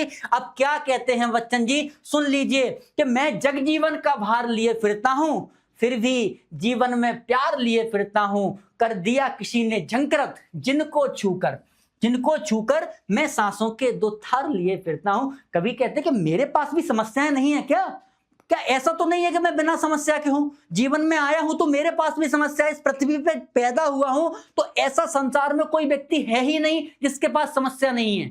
सब हैं, सुख आएगा तो दुख भी आएगा, सीधी सी बात है, आज दुख है तो कल सुख भी आएगा। तो कहते हैं कि मैं जग जीवन का भार लिए फिरता हूं, सामाजिक जो जितनी संसार में सब चीजें हैं, जिम्मेदारियां मेरे पास भी हैं, वही तो सामाजिक जिम्मेदारियां जग जीवन का भार हैं, फिर भी जीवन में प्यार लिए फिरता हूं, सबको प्रेम का संदेश, सबको प्रेम की मस्ती संदेश बांटता हूं, कर दिया किसी ने झंकृत जिनको छूकर मैं सांसों के 2 तार लिए फिरता हूं। कवि कहता है कि कोई ऐसा मेरे जीवन में भी है जिसने मेरे हृदय रूपी वीणा को स्पर्श किया है, हृदय रूपी वीणा को स्पर्श किया है, और मैं सांसों के 2 तार लिए फिरता हूं, और आज उन्हीं की याद करके वही हृदय रूपी वीणा मेरी झंकृत हो रही है। आपने गाना सुना है ना कि सांसों की माला में सिमरू में तेरा नाम, सुना होगा ना, सांसों की माला में सिमरू में तेरा नाम, सुना है ना गाना, कितना बढ़िया। अब सांसों की माला कौन सी होती है भाई, अब जैसे आप एक बार सांस ले रहे हैं तो आपने किसी अपनी प्रेमिका का नाम ले दिया, मान के चलिए आपकी प्रेमी का नाम है चमेली देवी, मान के चलिए, मैं तो मान रहा हूं आपके प्रेमी का नाम है चमेली देवी, तो आपने एक बार सांस ली, आपने ले लिया चमेली, फिर दोबारा आपने सांस ली, फिर ले लिया आपने चमेली। अरे बार सांसों की माला पे जो चमेली का नाम ले रहे हैं ना, जितनी बार सांस आए आपके मन में आपकी चमेली का नाम आए, वही तो सांसों की माला है। वही हरिवंश राय बच्चन जी कह रहे हैं कि मैं सांसों के तार लिए फिरता हूं, और तार कौन से हैं, वो मेरे सांसों के हैं, जो हृदय रूपी सांसों को झंकृत करके कर दिया है। ठीक है, तो हरिवंश राय बच्चन जी ये कह रहे हैं। तो संदर्भ और प्रसंग, मैं संदर्भ आपको केवल एक बार समझाऊंगा कि संदर्भ हर बार आपको सेम लिखना है, कुछ अलग नहीं है, केवल कवि का नाम लिखना है और पूरा उसके बाद बुक का नाम लिखना है और कौन से चैप्टर से लिया गया है वो लिखना है, बहुत अलग नहीं होता है। चलो आते हैं, प्रस्तुत पंक्तियां हमारी पठित पाठ्य पुस्तक, उसका नाम क्या है, आरोह। किताब का नाम तो पता है ना, 3 बुक है हमारे पास, एक है आरोह जिसमें पूरा गद्य और पद्य लिखा हुआ है, दूसरा है बितान जिसमें 3 चैप्टर हैं, तीसरा है आरोपितान के बाद अभिव्यक्ति माध्यम, जो अलग से एक किताब है। 3 किताबें कक्षा 12वीं में हमारे हिंदी में लगी हैं, याद है कि नहीं है? किसी और ने बताई हैं? नहीं है तो सुन लो, आरोह वितान और अभिव्यक्ति माध्यम। तो ये जो गद्य और पद्य है वो आरोह की बुक में दिया हुआ है। तो प्रस्तुत पद्यांश या पंक्तियां जो भी लिखना है हमारी पठित पाठ्य पुस्तक आरोह के अंतर्गत। चैप्टर का नाम क्या है? आत्म परिचय से लिया गया है और इसके रचयिता कौन है? हरिवंश राय बच्चन है। ये पूरे चैप्टर में आपको यही लिखना है, ठीक है। अब कल को दूसरा चैप्टर आ जाएगा आपका, तो बुक तो वही रहेगी लेकिन चैप्टर का नाम बदल देना और यहां पर आप जो उसके दूसरे राइटर हो, मतलब एक दूसरे कवि हो, उनका नाम डाल देना, ठीक है। अब प्रसंग में क्या लिखना है? प्रसंग मतलब मक्खन, दूध में से ना आपको मक्खन निचोड़ना है। पूरी कविता में 4 लाइनों में जो मोस्ट इंपोर्टेंट बात कवि ने कही है ना, वो आपको 2 लाइनों में या 2.5 लाइनों में लिखना है। मतलब मक्खन मक्खन निचोड़ के दे दो, उसे ही क्या कहते हैं? उसे प्रसंग के नाम से जानते हैं। प्रसंग कवि कहते हैं कि वे संसार के जीवन की कठिनाइयां और जिम्मेदारियों को ढोते हुए भी अपने जीवन में प्रेम की भावना को सजोकर रखते हैं। कवि कहते हैं मेरे पास भी संसार में समस्याएं हैं ना, लेकिन प्रेम कहीं नहीं गया। सबसे बढ़िया से बातचीत, बढ़िया बर्ताव, यही तो प्रेम है, और क्या प्रेम है, ठीक है ना। तो ये कवि कहते हैं। तो फटाफट व्याख्या समझ लेते हैं। व्याख्या, कवि हरिवंश राय बच्चन कहते हैं कि वे संसार की सभी जिम्मेदारियां और कठिनाइयों का उनके पास भी बोझ है, उठाते हैं, जिसे उन्होंने जगजीवन का भार कहा। इसका मतलब है कि वे रोजमर्रा के संघर्ष उनके पास भी है, सामाजिक बंधन उनके पास भी हैं, दुख उनके पास भी हैं, वो सह रहे हैं। इसके बावजूद कवि का मन क्या है? प्रेम से भरा हुआ है। दोस्त, अगर आपको कुछ भी छोटा सा काम दिक्कत हो जाए ना, कल को अपने दोस्त से कहे निकल जाए यहां से, मैं तुझसे बात नहीं करूंगा, मेरे पास बहुत समस्याएं, बहुत परेशानी है? छोटी छोटी बातों पे एक दूसरे को डांट देते हो, लड़ाई कर लेते हो, लेकिन वो कहते हैं मेरे पास भी है, लेकिन संसार ने मेरा क्या बिगाड़ा है यार? जो मेरे साथ अच्छा बर्ताव कर रहा है मैं तो उससे बढ़िया से बात करूंगा। तो वही तो कह रहे हैं कि प्रेम से भरा हुआ है। इनके जीवन में किसी विशेष व्यक्ति ने प्रेम को इस कदर प्रभाव डाला है, विशेष व्यक्ति ने, ठीक है, कि इस कदर प्रभाव डाला है कि उनकी सांसों को 2 तार यानी कि जीवन की धड़कनें उस प्रेम की वजह से क्या हो रही हैं? गूंज रही हैं। क्या कर रही हैं? गूंज रही हैं। यह ऐसा है कि किसी वीणा को छूकर उसमें संगीत भर दिया गया हो। यह दर्शाता है कि कभी बाहरी जीवन भले ही परेशानियों से भरा हो, लेकिन उसका आंतरिक जीवन प्रेम की धुन से हमेशा आनंदित रहता है। यानी कि किसी प्रेमिका ने जो उनके अंदर के धड़कनों के तार है ना, वही गिटार वाले, बीड़ा वो सरस्वती माता बजाते उसे बीड़ा बोलते हैं, और गिटार तो सब देखा होगा कोई हीरो बजाता है ना। तो वही वीणा के तार को छेड़ दिया। शास्त्रीय संगीत में बीड़ा बजाई जाती थी, और अब नए संगीत जो है पश्चिमी पॉपुलर संगीत हो गए हैं, यो हनी सिंह वाले, यहाँ गिटार बजाया जाता है, ठीक है ना। तो ये अंतर है दोनों में। अब काव्य सौंदर्य क्या है? मैंने कहा था भाषा सब में वही लिख दो, अगर चाहो तो नहीं ये लिख सकते हो कि भाषा सरल सहज प्रभाव में खड़ी बोली है। इतना भी अगर लिख दो ना काम चल जाएगा, जो पाठकों को आसानी समझते, ये नहीं लिखना है, इतना लिख दो भाषा सरल सहज प्रभाव में खड़ी बोली। पहला पॉइंट सब में लिख सकते हैं। हरिवंश राय बच्चन की पूरी कविता में कुछ भी आ जाए, ये वाला पॉइंट सब में लिख दो, ठीक है। अब ये अलग, क्योंकि सांसों के तार तो केवल इसी में है, तो सांसों के तार में रूपक अलंकार है, ठीक है। श्रृंगार रस का प्रयोग किया गया, क्योंकि प्रेमिका की बात कर रहे हैं। दूसरा, सांसों के 2 तार और जंकर जैसे शब्दों में दृश्य बिंब है। क्या बिंब है? दृश्य बिंब। दृश्य बिंब समझते हैं कि जैसे ही उन्होंने कहा सांसों के 2 तार अपनी प्रेमिका के रूप में, तो तुम्हें भी अपनी उनकी झलकारी व कोई भी नाम यार, अभी चमेली देवी का था, तो तुम्हें भी अपनी चमेली देवी की याद आई ना। वही दृश्यबिंब है कि इन्होंने कुछ कहा, तुमने भी सोच लिया। तो भैया दृश्यबिंब के अंतर्गत वही चीज आती है। लेकिन 1-2 चीजें और आप एक्स्ट्रा जोड़ सकते हैं। अगर आपको नहीं पता है तो आप हरिवंश राय बच्चन की कोई भी कविता, सब में अनुप्रास अलंकार तो होता है, एक तो अनुप्रास अलंकार भी लिख सकते हैं। सबके लिए कॉमन है कि अनुप्रास अलंकार का प्रयोग है, ठीक है। अनुप्रास अलंकार, ठीक है। एक तो ये लिख दो अनुप्रास अलंकार का प्रयोग किया गया है। और हरिवंश राय बच्चन की क्या, केवल एक व्यक्ति को छोड़ दो, मैं कहता हूं केवल एक तुलसीदास जी को छोड़ दो। यहां पर जो तुलसीदास जी कवितावली दी हुई है ना, उसको छोड़ करके सब में आप लिख के आ सकते हैं। मुक्तक छंद का प्रयोग है। एक को छोड़ दो, फिराक गोरखपुरी की रुबाइयां। 2 व्यक्ति को छोड़ दो, एक तो तुलसीदास जी को, दूसरे फिराक गोरखपुरी, उनकी रुबाइयों को छोड़ दो, और ये आप सब में लिख के आ सकते हैं। मुक्तक छंद का प्रयोग किया गया है। कौन सा छंद है? मुक्तक छंद का प्रयोग ठीक है। अब आप सब कुछ भूल रहे हैं, आपको नहीं पता कि क्या लिखे काव्य सौंदर्य में। 3 पॉइंट आपके सब में लिखे जा सकते, सब में, हरिवंश राय बच्चन की पूरी कविता में, और ये 2 पॉइंट तो आप सब में लिख दीजिए। पूरी जितनी भी कविताएं लगी हुई हैं, पूरी आरोह बुक की बात करो, पूरे आरोह बुक में पहला भाषा सरल सहज खड़ी बोली हरिवंश राय बच्चन के में, अनुप्रास अलंकार सब में लिख दो, मुक्तक छंद का प्रयोग सब में लिख दो, बाकी की चीजें तो मैंने आपको अच्छे से समझा ही दी हैं। चलिए, मैं स्नेह सुरा का पान किया करता हूं, मैं कभी न जग का ध्यान किया करता हूं, जग पूछ रहा है उनको जो जग की गाते, मैं अपने मन का गान किया करता हूं। अब कवि क्या कह रहा है? स्नेह सुरा, प्रेम रूपी शराब। भाई मस्ती तो है, शराब में जब भी बात करूं शराब की, आपको ठेका नहीं याद आना चाहिए कि शराब के ठेके की बात करें सर, बिल्कुल नहीं। शराब के ठेके का मतलब नहीं है स्नेह सुरा, यहां शराब का मतलब है मस्ती से, और स्नेह का मतलब है प्रेम। स्नेह का कवि किसने क्या मतलब निकाला है? प्रेम। और सुरा का अर्थ वैसे तो होता है शराब, लेकिन शराब कौन सी? मस्ती वाली शराब। कौन सी शराब? मस्ती वाली, क्योंकि हरवंश राय बच्चन का शराब से अर्थ ही मस्ती से। मैंने कहा पूरा काव्य मस्ती वाला काव्य, मस्तानापन का काव्य है। तो कवि कहते हैं मैं स्नेह सुरा का पान किया करता हूं। कौन सी शराब? प्रेम रूपी शराब, जो मस्ती रूपी शराब है, मतलब अपने ही मन में मस्त रहना, दुनिया जाए भाड़ में, वही वाली शराब का पान किया करता हूं। मैं कभी न जग का ध्यान, जग का ध्यान से मतलब क्या? कभी न जग का ध्यान किया करता हूं, मतलब संसार क्या कह रहा है मेरे बारे में, क्या बोल रहा है, अरे भैया ऐसे करते, ये आदमी सही नहीं है, पता है इसके पास मत जाना, अरे मारो गोली, मुझे कोई मतलब नहीं पूरे संसार से। जो मेरे मन में आएगा, जो मुझे अच्छा लगेगा, बस किसी के साथ मेरे हिसाब से गलत ना हो, और मेरी वजह से किसी की दिल ना दुखे, किसी की आत्मा परेशान ना हो, वही बढ़िया है हमारे हिसाब से। तो सीधी सी बात, वही कहते हैं कि मैं कभी ना जग का ध्यान किया करता हूं। जग तो बहुत कुछ कहता है ना, जग पूछ रहा है उनको जो जग की गाते, मैं अपने मन का गान किया करता हूं। सही कह रहे हैं।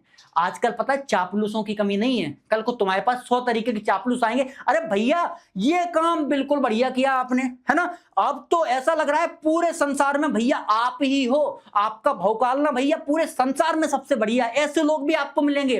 तो वो कह रहा है कि चापलूस तरीके के जो तुम्हारे बारे में ही तुम्हारा गुणगान करेंगे, ऐसे लोगों से बचना है। कभी कहता है कि जग पूछ रहा है उनकी जो जग की गाते, मतलब उनकी ही बड़ाइयां करते हैं, ऐसे लोगों को ही तो संसार पूछ रहा है आजकल। कल को कोई तुम्हारी बुराई कर देगा, तुम कहोगे निकल यहां से, भाग यहां से, बोलोगे ना। लेकिन कोई तुमसे कहा भैया तुम आदमी बहुत बढ़िया, तुम ऐसे चिंता, क्या क्या बात है, और कर लो तारीफ, और कर लो, मजा आ रहा है, बोलोगे ना। तो ऐसे लोगों से कभी कह रहा है बच के रहो। मैं अपने मन का गान किया, तो मैं खुद अपने मन से ही जो भी मेरे मन में विचार आते हैं, भाव पैदा होते हैं, मैं खुद अपने मन से ही उनका गान कर लेता हूं। मुझे किसी की भी कोई चिंता नहीं, तकलीफ नहीं, समस्या नहीं, ठीक है ना। चलो, संदर्भ बिल्कुल सेम पहली तरीके का, प्रस्तुत पंक्तियां हमारी आरोह से आत्मपरिचय से ली गई हैं। इसके रचयिता हरिवंश राय बच्चन जी हैं। प्रसंग, कवि कहते हैं कि वे प्रेम की मस्ती में जीते हैं, उन्होंने अपनी मनमोनी जीवन शैली का सजीव चित्रण किया है। कैसी जीवन शैली है? मनमोजी। भाई तो कहते हैं कि मैं अपने मन का गान किया करता हूं, अपनी मस्ती में रहता हूं, खुद ही मनमोजी हूं, ठीक है ना। चलो, कवि हरिवंश राय बच्चन कहते हैं कि प्रेम की मस्ती में डूबे हैं, जिसे उन्होंने क्या कहा? स्नेह सुरा, मतलब प्रेम रूपी शराब का सेवन बताया है, वही प्रेम की मस्ती। यह दर्शाता है कि वे संसार नियमों और दिखावों से दूर हैं, अपने प्रेम के नशे में मगन हैं। वे अपने प्रेममयी अवस्था के कारण वे कभी भी संसार की परवाह नहीं करते हैं, किसी की भी उन्हें कोई परवाह नहीं है। कवि का मानना है कि यह दुनिया केवल उन्हीं लोगों को सम्मान देती है जो उनकी प्रशंसा करते हैं, गुणगान करते हैं, या उनके कहे अनुसार चलते हैं। तो कवि कहते हैं ऐसे लोगों की मुझे तनिक भी चिंता नहीं, और आपको भी नहीं होनी चाहिए। तनिक भी चिंता मत करो, बहुत से लोग मिलेंगे यार, ठीक है।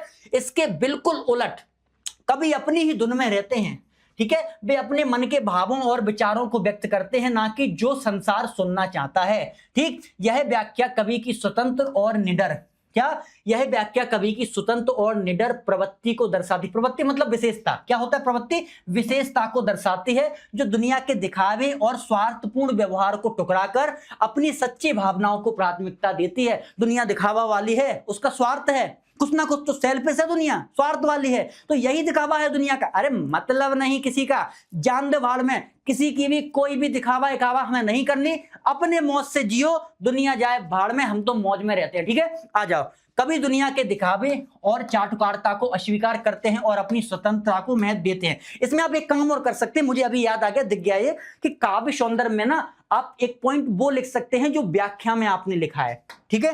कोई भी पॉइंट उठा लो, जैसे मान के चलो आपको यहां मुझे ये पॉइंट अच्छा लगा, जो दिखावे तो स्वार्थपूर्ण ठुकरा, तो उसमें लिख सकते हैं कभी स्वार्थपूर्ण व्यवहार को ठुकराकर अपनी सच्ची भावनाओं को प्राथमिकता देते हैं। ये आप क्या कर सकते हैं, एक पॉइंट आप क्या कर सकते हैं यहां अलग से लिख सकते हैं, ये बढ़िया है यार। एक पॉइंट आप व्याख्या से लिख देंगे तो एक तो आपका ये हो गया, दूसरी ये तो सेम ही है, सरल और सहज खड़ी बोली का प्रयोग है। स्नेह सुरा में क्या है, सुरा नहीं है, स्नेह सुरा है, ठीक है। स्नेह सुरा में क्या है, रूपक अलंकार का प्रयोग किया। किसका, रूपक अलंकार। मैं बताऊंगा रूपक अलंकार क्या होता है, सुन लो यार, बार बार आ रहा है तो मेरे मन में भी आ रहा है कि बता ही दूं। देखो रूपक अलंकार वहां होता है जहां हम क्या करते हैं, उपमेय को ही उपमान मान लेते हैं, ठीक है। जहां उपमेय और उपमान के सारे रूप एक दूसरे में बदल जाते हैं, वही एक हो जाता है, ठीक है। जैसे उपमेय क्या होता है, जिसकी तुलना की जा रही है, उपमान जिससे तुलना की जा रही है, ठीक है, जिससे तुलना की जा रही है। जैसे हम अभी कहें कि राधा का मुख चंद्रमा के समान सुंदर है, राधा का मुख चंद्रमा के समान सुंदर है, तो भैया आपको एक बेसिक सी बात पता है कि उपमेय कौन हो गया, जिसकी तुलना की जा रही है राधा का मुख, उपमान चंद्रमा, उससे तुलना की जा रही है। अब मैं कह दूं कि राधा का मुख ही चंद्रमा है, राधा का मुख ही चंद्रमा है, तो अब उपमेय को ही उपमान मान लिया गया है, ठीक है, एक ही हो गया है। राधा का मुख चंद्रमा, एक राधा का मुख ही चंद्रमा है, तो बस वही क्या होता है, रूपक अलंकार होता है, ठीक। तो इसको रूपक अलंकार कहते हैं। तो स्नेह सुरा में या क्या है, रूपक अलंकार है, क्योंकि स्नेह है प्रेम और सुरा है शराब, तो प्रेम रूपी शराब हो गया, वो प्रेम वाली ही शराब क्या होता है, रूपक अलंकार। मैं डिटेल में बताऊंगा आपको, डरे नहीं, ठीक है। उसके बाद इसमें गेता और प्रभाता है, मतलब गाई जा सकती है, और प्रवाह के साथ शांत रस का प्रयोग है, क्योंकि जब हमें दुनियादारी से कोई मतलब नहीं रहता ना, दुनियादारी भाड़ में, तो ऐसे में शांत रस होता है, जब दुनियादारी की हमें कोई चिंता नहीं रहती। बाकी के दो मैंने पॉइंट बताए थे, मुक्तक छंद लिख दो, इसमें मुक्तक छंद का प्रयोग है, कोई अलंकार ना मिले अनुप्रास अलंकार का प्रयोग किया गया, ठीक है, अनुप्रास अलंकार का प्रयोग किया गया, ये लिख सकते हैं। चलिए, मैं निज उर के उद्गार लिए फिरता हूं, मैं निज उर में उपहार लिए फिरता हूं, यह अपूर्ण संसार ना मुझको भाता, मैं सपनों का संसार लिए फिरता हूं। फटाफट एक बार आप पढ़ लीजिए। चलिए, पढ़ लिया ना आपने, तो भैया आप एक बार आपको और अच्छे से समझा देते हैं। मैं निज उर के उद्गार लिए फिरता हूं, उद्गार मतलब क्या होता है, मन की भावनाएं, मन के भाव लिख लो यार, भावनाओं की जगह। नहीं आप कहोगे सर बहुत कठिन करवाते हैं, मन के भाव या विचार, इसको क्या कहा जाता है, इसको बोला जाता है उद्गार, ठीक है। तो क्या कहते हैं, मैं निज उर के उद्गार लिए फिरता हूं। उर का मतलब तो आपको पता ही होगा, हृदय होता है। उर का मतलब क्या होता है, हृदय। तो कभी कहता है मैं निज उर के उद्गार लिए फिरता हूं, मतलब अपने हृदय में जो हमारे मन में भाव आ रहे हैं ना, फीलिंग्स, मन में जो विचार आ रही है ना, थिंकिंग, मैं वही लिए फिरता हूं। दुनियादारी के भाव विचारों से मुझे कोनो परवाह नहीं है। मैं निज उर के उपहार लिए फिरता हूं, और जो मेरे लिए बेहतर है, मेरे लिए अच्छा है, वही मैं करता हूं। यह है अपूर्ण संसार न मुझको भाता, मैं सपनों का संसार लिए फिरता हूं। कभी ने यह संसार अपूर्ण क्यों कहा, क्योंकि इस संसार में मैंने कहा ना, लोभ है, द्वेष है, कपट है, छल कपट वाले लोग हैं, एक दूसरे की झूठी तारीफ करते हैं, झूठी प्रशंसा करते हैं। तो कभी कहते हैं ये संसार तो अपूर्ण है, ये संसार पूरा है ही नहीं, ऐसे संसार को कभी कहते हैं यह अपूर्ण संसार ना मुझको भाता, मैं सपनों का संसार लिए फिरता हूं। जो मेरे मन का, मेरे सपनों का संसार है, मुझे वही अच्छा लगता है, मैं उसी को अपने साथ लेकर के चलता हूं। तो आगे आ जाइए, कवि यही कहते हैं कि मैं सपनों के संसार को, जो मेरे मन में संसार है, उसी को मैं लिए हुए फिरता हूं। संदर्भ सेम पहले की तरह आरओ के हरबंस राय बच्चन और आत्मपरिचय, मैं नहीं बार बार पढ़ रहा, समझ लेना वही है, अब नहीं जरूरत है। प्रसंग, कभी इस संसार से निराश है क्योंकि यह अधूरा और स्वार्थ वाला है, मैंने बताया है, इसलिए उन्हें यह पसंद नहीं है। वे अपनी भावनाएं और सपनों में से एक बेहतर दुनिया बनाना चाहते हैं। अगर आप चाहें तो इतना लिख सकते हैं पर्याप्त, कभी इस संसार से निराश है क्योंकि उन्हें यह संसार अपूर्ण लगता है, इतना पर्याप्त है, ठीक है। व्याख्या, कभी हरवंश राय बच्चन कहते हैं कि वे अपने हृदय के विचारों और भावनाओं को लिए फिरते हैं, जो किसी और की नहीं बल्कि उनकी अपनी है। वे अपने प्रेम को एक उपहार की तरह दूसरों में बांटते हैं। किसको, प्रेम को उपहार की तरह दूसरों में बांटते हैं। कभी मानते हैं कि यह संसार कैसा है भैया, अधूरा है, क्योंकि यहां स्वार्थ है, छल है, कपट है, और प्रेम की तो पूरी पूरी कमी है। एक प्रेम का अर्थ वो नहीं है कि प्रेमी प्रेम का वाला प्रेम, वो प्रेम नहीं होता है ना, कि मैं तुझसे मिलने आई, मंदिर जाने के बहाने मिलने आई ना, वो प्रेम नहीं है भाई। प्रेम का अर्थ है अपने हृदय किसी दूसरे व्यक्ति के लिए धड़कना, अपना हृदय किसी के लिए देना, और वो केवल कोई स्त्री या पुरुष नहीं हो सकती, आपका मित्र भी हो सकता है, आपका भाई भी हो सकता है, आपकी माँ से भी आपका प्रेम हो सकता है, आपकी बहन से भी हो सकता है, पिता से भी हो सकता है, किसी रिश्तेदार से भी हो सकता है। प्रेम का अर्थ केवल प्रेमी प्रेमिका वाला प्रेम मत समझना। प्रेम का अर्थ है अपने हृदय के भावों को किसी दूसरे व्यक्ति के लिए प्रदर्शित करना, वो प्रेम हो सकता है, ठीक है। इसलिए वे संसार को क्या है, पसंद नहीं करते। इस अधूरे संसार की बजाय वे अपने मन में सपनों का एक नया और सुंदर संसार लिए घूमते हैं। कभी अपने इस काल्पनिक संसार में ही सुख हैं। कैसे? काल्पनिक संसार जो बस मन में बना है, कल्पनाओं में बना है, वास्तविकता में ऐसा नहीं। कभी कहते हैं वास्तविक संसार से मुझे कल्पना का संसार पसंद है, मुझे नहीं है पसंद कि भैया मैं किसी और संसार में जाऊं। कवि ने अपनी भावनाओं को सीधे और प्रभावशाली तरीके से व्यक्त किया है, जो पाठकों को उनके आंतरिक दुनिया से जोड़ता। आंतरिक मतलब मन की दुनिया। मैं अपने मन में आज से 20 साल पहले भारत का प्रधानमंत्री बनना चाहता था।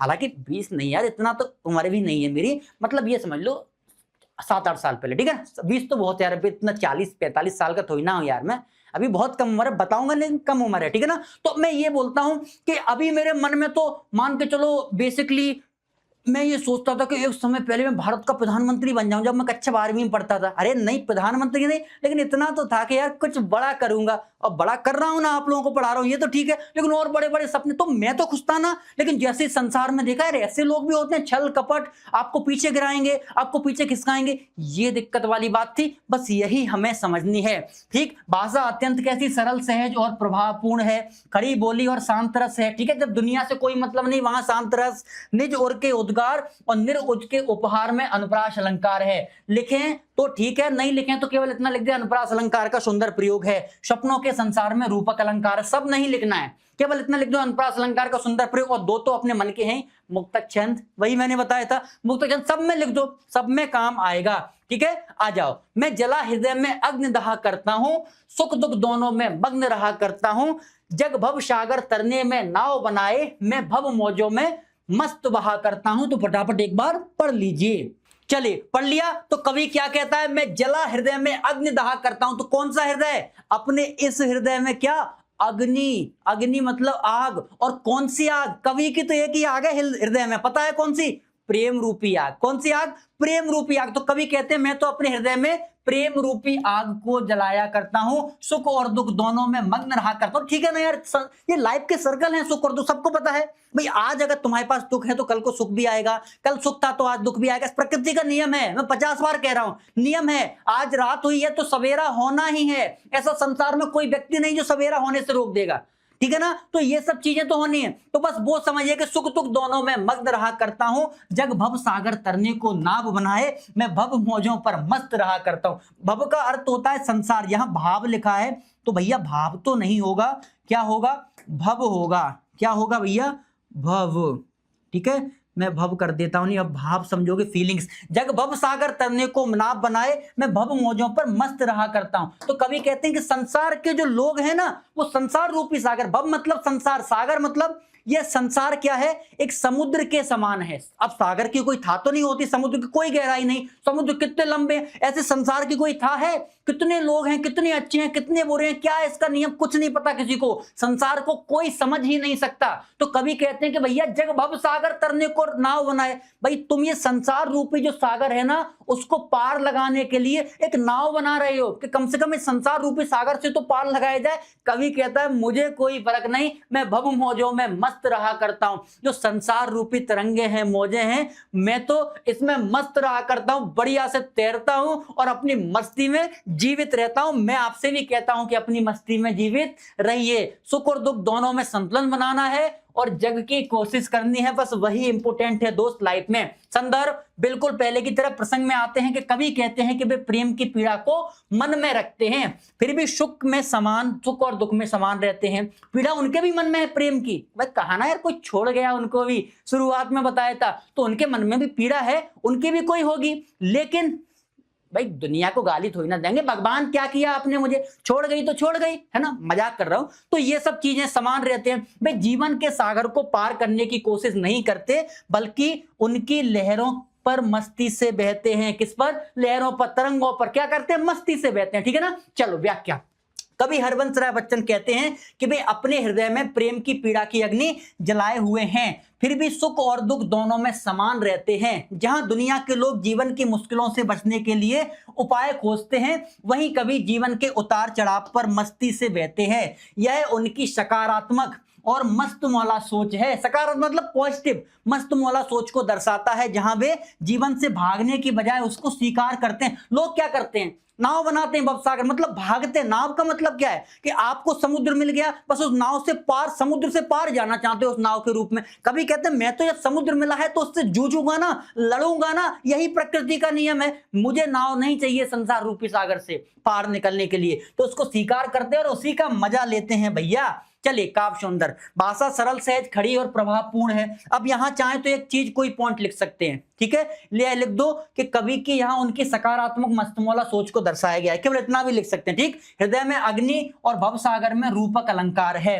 ठीक है। हृदय में अग्नि मतलब हृदय रूपी जो अग्नि है, मतलब उनके हृदय में ही तो अग्नि जल रही है ना, तो वही उपमेय और उपमान दोनों एक हो जाते हैं, ठीक है। उसके बाद भव सागर, संसार रूपी सागर, ठीक है। रूपक अलंकार, सुख दुख में यहां द्वंद्व समास है भाई। एक बात है, सुख और दुख जहां और आए वहां द्वंद्व समास है। यह मुक्तक छंद है, लिख दो, ये तो सबसे है। इसमें शांत रस और श्रृंगार रस है, क्योंकि संसार से नहीं मतलब है, शांत रस हो गया। और याद तो उन्हें प्रेमिका की भी आ रही ना, क्योंकि हृदय में अग्नि जल रही है, कौन सी, प्रेम की अग्नि, तो प्रेमिका की भी याद आ रही है, तो श्रृंगार रस भी है, दोनों ही चीजें यहां पर हैं। चलिए, मैं यौवन का उन्माद लिए फिरता हूं, उन्मादों में अवसाद लिए फिरता हूं, जो मुझको बाहर हंसा रुलाती भीतर, मैं हाय किसी की याद लिए फिरता हूं। कवि क्या कहते हैं कि भैया मुझे किसी की याद तो आ रही है। चलिए, अब कवि क्या कहता है, मैं यौवन में उन्माद लिए फिरता हूं। यौवन का अर्थ क्या होता है, यौवन मतलब जवानी, यौवन का अर्थ क्या होता है, जवानी। उन्माद का अर्थ क्या होता है, जोश और मस्ती। अरे बोलते ना तुम तो जवानी के जोश में पागल हो गए हो, तो कवि क्या कहता है, भैया ये तो जवानी के जोश में एकदम से पागल हैं, ऐसी इनकी जवानी के जोश है कि क्या बताएं, वही इनकी जवानी की जोश है। तो बोलते हैं यौवन में उन्माद लिए फिरता हूं, उन्मादों में अवसाद, अवसाद का मतलब है उदासी, कष्ट, पीड़ा, तो उन्मादों में अवसाद लिए फिरता हूं, जो मुझको बाहर हंसा रुलाती भीतर, मैं हाय किसी की याद लिए फिरता हूं। आ गई उनको फिर से अपनी प्रेम का किया। बोलते हैं कि जवानी का जोश तो मुझ में भी है, आजकल आप में भी है ना जवानी का जोश। कच्चा 12वीं में पढ़ रहे हो, अब भले ही पढ़ रहे हो लेकिन इधर उधर निहार भी रहे हो, किसी की याद भी आ रही है, कोई अच्छा सा गाना देख लिया तो आप बढ़िया मन में सोचने लगे, हाँ भैया हमारी भी कोई होती है, तो बढ़िया मजे से जी रहे हो ना। तो यही तो कवि कहता है, मुझे भी जवानी है भाई। तो बोलता है यौवन का उन्माद लिए फिरता हूं, मैं भी जवानी के जोश में घूम रहा हूं, उन्मादों में अवसाद लिए फिरता हूं। क्यों, वही जवानी के जोश में मैं उदासी लिए हुए हूं। क्यों, क्योंकि सीधी सी बात है, उनकी प्रेमिका उनको छोड़ करके चली गई है या उनके पास नहीं है। दोनों ये नहीं बताया पूरी कविता में कवि ने कि उनके पास है या नहीं है, छोड़ गई। लेकिन जब मन में उदासी है, प्रेमिका के लिए कष्ट है, पीड़ा है, तो कहीं ना कहीं तो गई, उनके तो साथ नहीं है ना, होते तो मजा नहीं आ जाता। कवि को मजाक कर रहा हूं, चलो है, उन्मादों में अवसाद लिए फिरता हूं, लेकिन जोश है, लेकिन उस जोश में क्या उदासी है, क्योंकि उनकी प्रेमिका उनको छोड़ गई है। जो मुझको बाहर हंसा रुलाती भीतर, कहते हैं कि हाँ बाहर से तो मैं भी हंस रहा हूं, अरे खूब हंस रहा हूं, देखो ना संसार को दिखाने के लिए, है ना, देखो ना संसार को दिखाने के लिए, लेकिन अंदर ही अंदर रो रहा हूं रुलाती भीतर, मैं हाय किसी की याद लिए फिरता हूं। किसी की याद तो मेरे भी मन में है भैया, उसी के लिए। वो कहते ना कि तुम इतना जो मुस्कुरा रहे हो, किस गाना सुना है ना, तुम इतना जो मुस्कुरा रहे हो, क्या गम है जिसको छिपा रहे हो। वही चीज है भैया, यहां मुस्कुराते हैं कवि, लेकिन अंदर ही अंदर रोते हैं, किसी का गम तो उनके लिए भी है। तो भैया उन्मादों का अवसाद है, ठीक है। चलो, संदर्भ फेम आरो से लिया गया है, आत्म परिचय है, हरिवंश राय बच्चन जी हैं। प्रसंग, इस पद्यांश में कवि अपनी जवानी की मस्ती और इसके अंदर छिपी उदासी की व्यक्त करते हैं। वे कहते हैं कि बाहर से तो भैया खुश हैं, मुस्कुरा रहे हैं, लेकिन अंदर उन्हें किसी के दुख है, उन्हें अंदर ही अंदर वही कोई ना कोई तो दुख दुखी करती है। भैया वही बात कवि कह रहे हैं। व्याख्या, कवि हरिवंश राय बच्चन कहते हैं कि वे अपनी जवानी के जोश और मस्ती में यानी यौवन के उन्माद में रहते हैं, पर इस मस्ती के भीतर एक गहरी क्या है, उदासी है, अवसाद है। किसी प्रिय व्यक्ति की याद उन्हें बाहर से तो क्या करती है भैया, खुश करती है, लेकिन अंदर ही अंदर रुलाती है। यह विरोधाभास दर्शाता है, मतलब बाहर से तो खुश हैं विरोधाभास अलंकार क्या होता है? दिखता कुछ और है लेकिन है नहीं एक्चुअल में, विरोध का आभास होता है मां, ठीक है, लेकिन सत्यता है। तो विरोधाभास दर्शाता है कि कवि का जीवन प्रेम की खुशी और विरह की पीड़ा दोनों से भरा हुआ है और वे इस द्वंद्व को स्वीकार करते हुए जी रहे हैं, ठीक है। भाषा अत्यंत सरल सहज प्रभावमय खड़ी बोली है, प्रभावपूर्ण है, इसमें खड़ी बोली और लिख लेना, ये ज्यादा बढ़िया है ना, खड़ी बोली, प्रभावपूर्ण खड़ी बोली है, ठीक है। उसके बाद हाँ, खड़ी बोली का सुंदर प्रयोग, चलो यहाँ पे हो गया, तो फिर यहाँ पे कोई लिखने की बहुत ज्यादा आवश्यकता नहीं पड़ी आती, बस एक ही पॉइंट में लिख सकते हैं, ठीक है। खड़ी बोली का सुंदर प्रयोग है। उसके बाद अनुप्रास अलंकार सब में लिख दो। विरोधाभास अलंकार मैंने बताया ना कि विरोध है और इसमें श्रृंगार रस है, और चाहे तो आप वो भी एक लिख सकते हैं, मुक्तक छंद का प्रयोग किया गया है। इंपोर्टेंट लिख देना तो आपके कुछ एक्स्ट्रा मिल जाएंगे आपको, ठीक है। चलो आ जाते हैं। कर यत्न मिटे सब सत्य किसी ने जाना, नादान वही वह हाय जहां पर दाना, फिर मूड न जग जो इस पर भी ना सीखे, मैं सीख रहा हूं सीखा ज्ञान भुलाना। तो भैया क्या कह रहे हैं कवि कि यहां मैं सीखा हुआ ज्ञान भुलाकर कुछ नया सीख रहा हूं। चलिए, तो कवि क्या कहते हैं? कर यत्न मिटे सब सत्य किसी ने जाना। अरे यत्न मतलब प्रयत्न, पूरे तो प्रयास कर लिए सबने, प्रयत्न मतलब प्रयास। तो कवि क्या कहते हैं? कर यत्न मिटे सब, सबने सब तरीके से प्रयास कर लिए पर सत्य किसी ने जाना। कवि क्वेश्चन कर रहे हैं, क्या किसी ने सत्य को पहचान पाया?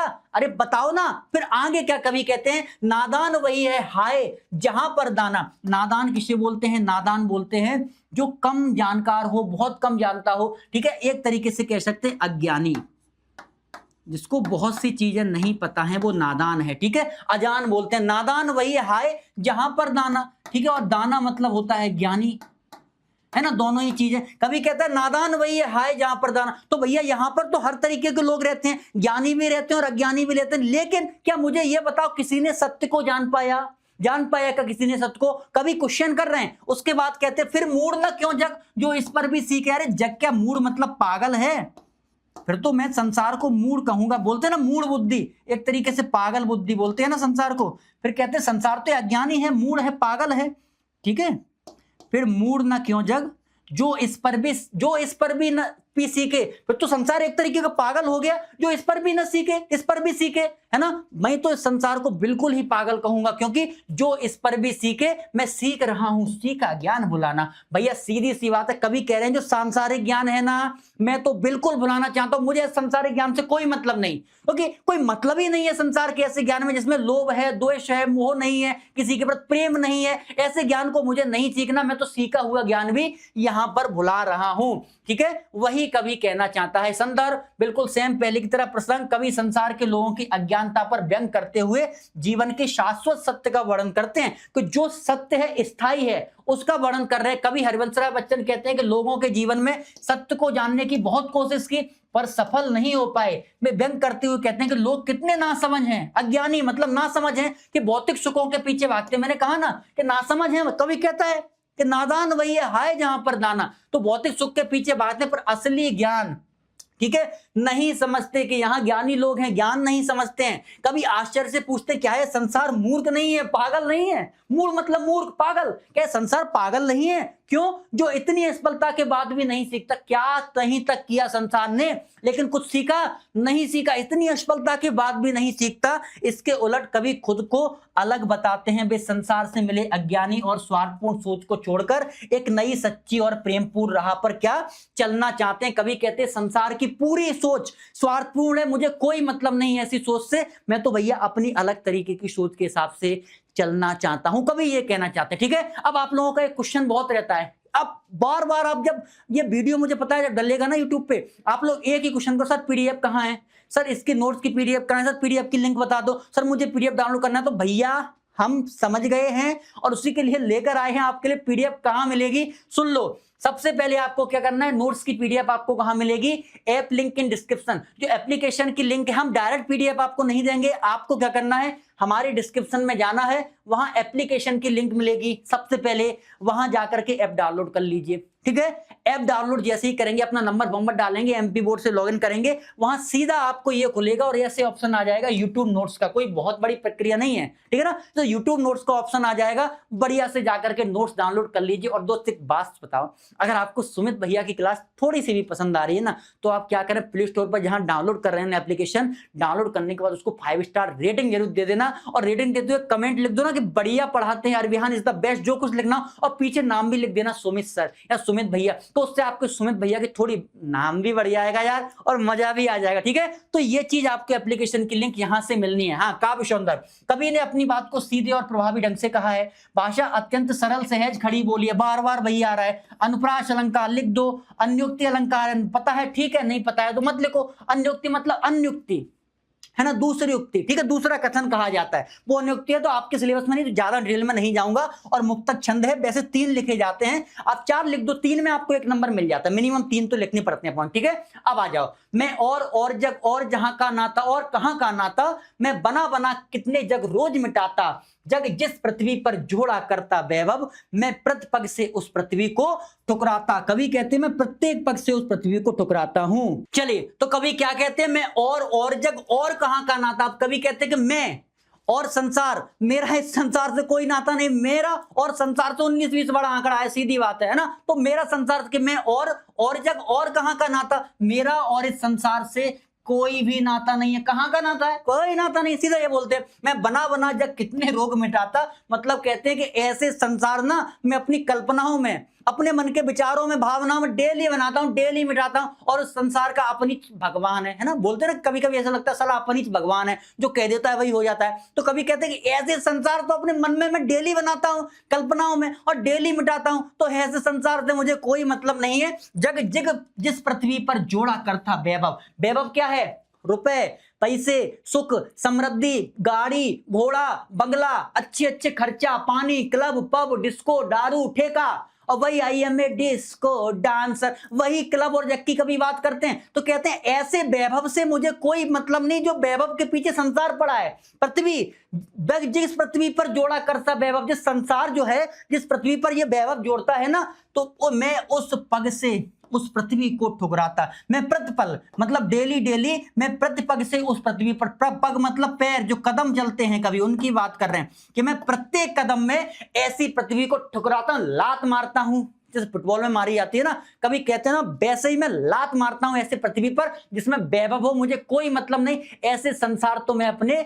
कल्पनाओं में डेली बनाता हूं और डेली मिटाता हूं। कभी वही कह रहे हैं कि ये तो भैया वो अधूरा संसार है जो जग चाहता है, लेकिन मेरा संसार वैभव वाला बिल्कुल भी नहीं है, मेरा अलग ही संसार है। ठीक है, संदर्भ बिल्कुल पहले के जैसा आरओ से ली गई है, आत्मपरिचय है और हरिवंश राय बच्चन जी हैं। प्रसंग, कभी कहते हैं कि उनकी और संसार की सोच में बिल्कुल अलग है, इसलिए उनका इस संसार से कोई रिश्ता नहीं है। व्याख्या, कभी हरिवंश राय बच्चन कहते हैं कि उनकी और संसार की सोच कैसी है, बहुत अंतर है, इसलिए उनका कोई गहरा नाता नहीं है। वे अपनी भावनाओं और कल्पनाओं से अपनी दुनिया बनाते हैं, मिटाते हैं। यह दुनिया भौतिक सुख है ना, वही बंगला, गाड़ी, झुमके, कंगना, वही भौतिक सुख है ना। तो कहते हैं कि वही भौतिक सुख के पीछे भागती है, जहां कभी उन सबको क्या करते हैं, ठुकराते हैं, क्योंकि उनके लिए तो भैया सबसे ज्यादा इंपॉर्टेंट क्या है, शुरू से ही है, प्रेम और भावनाएं।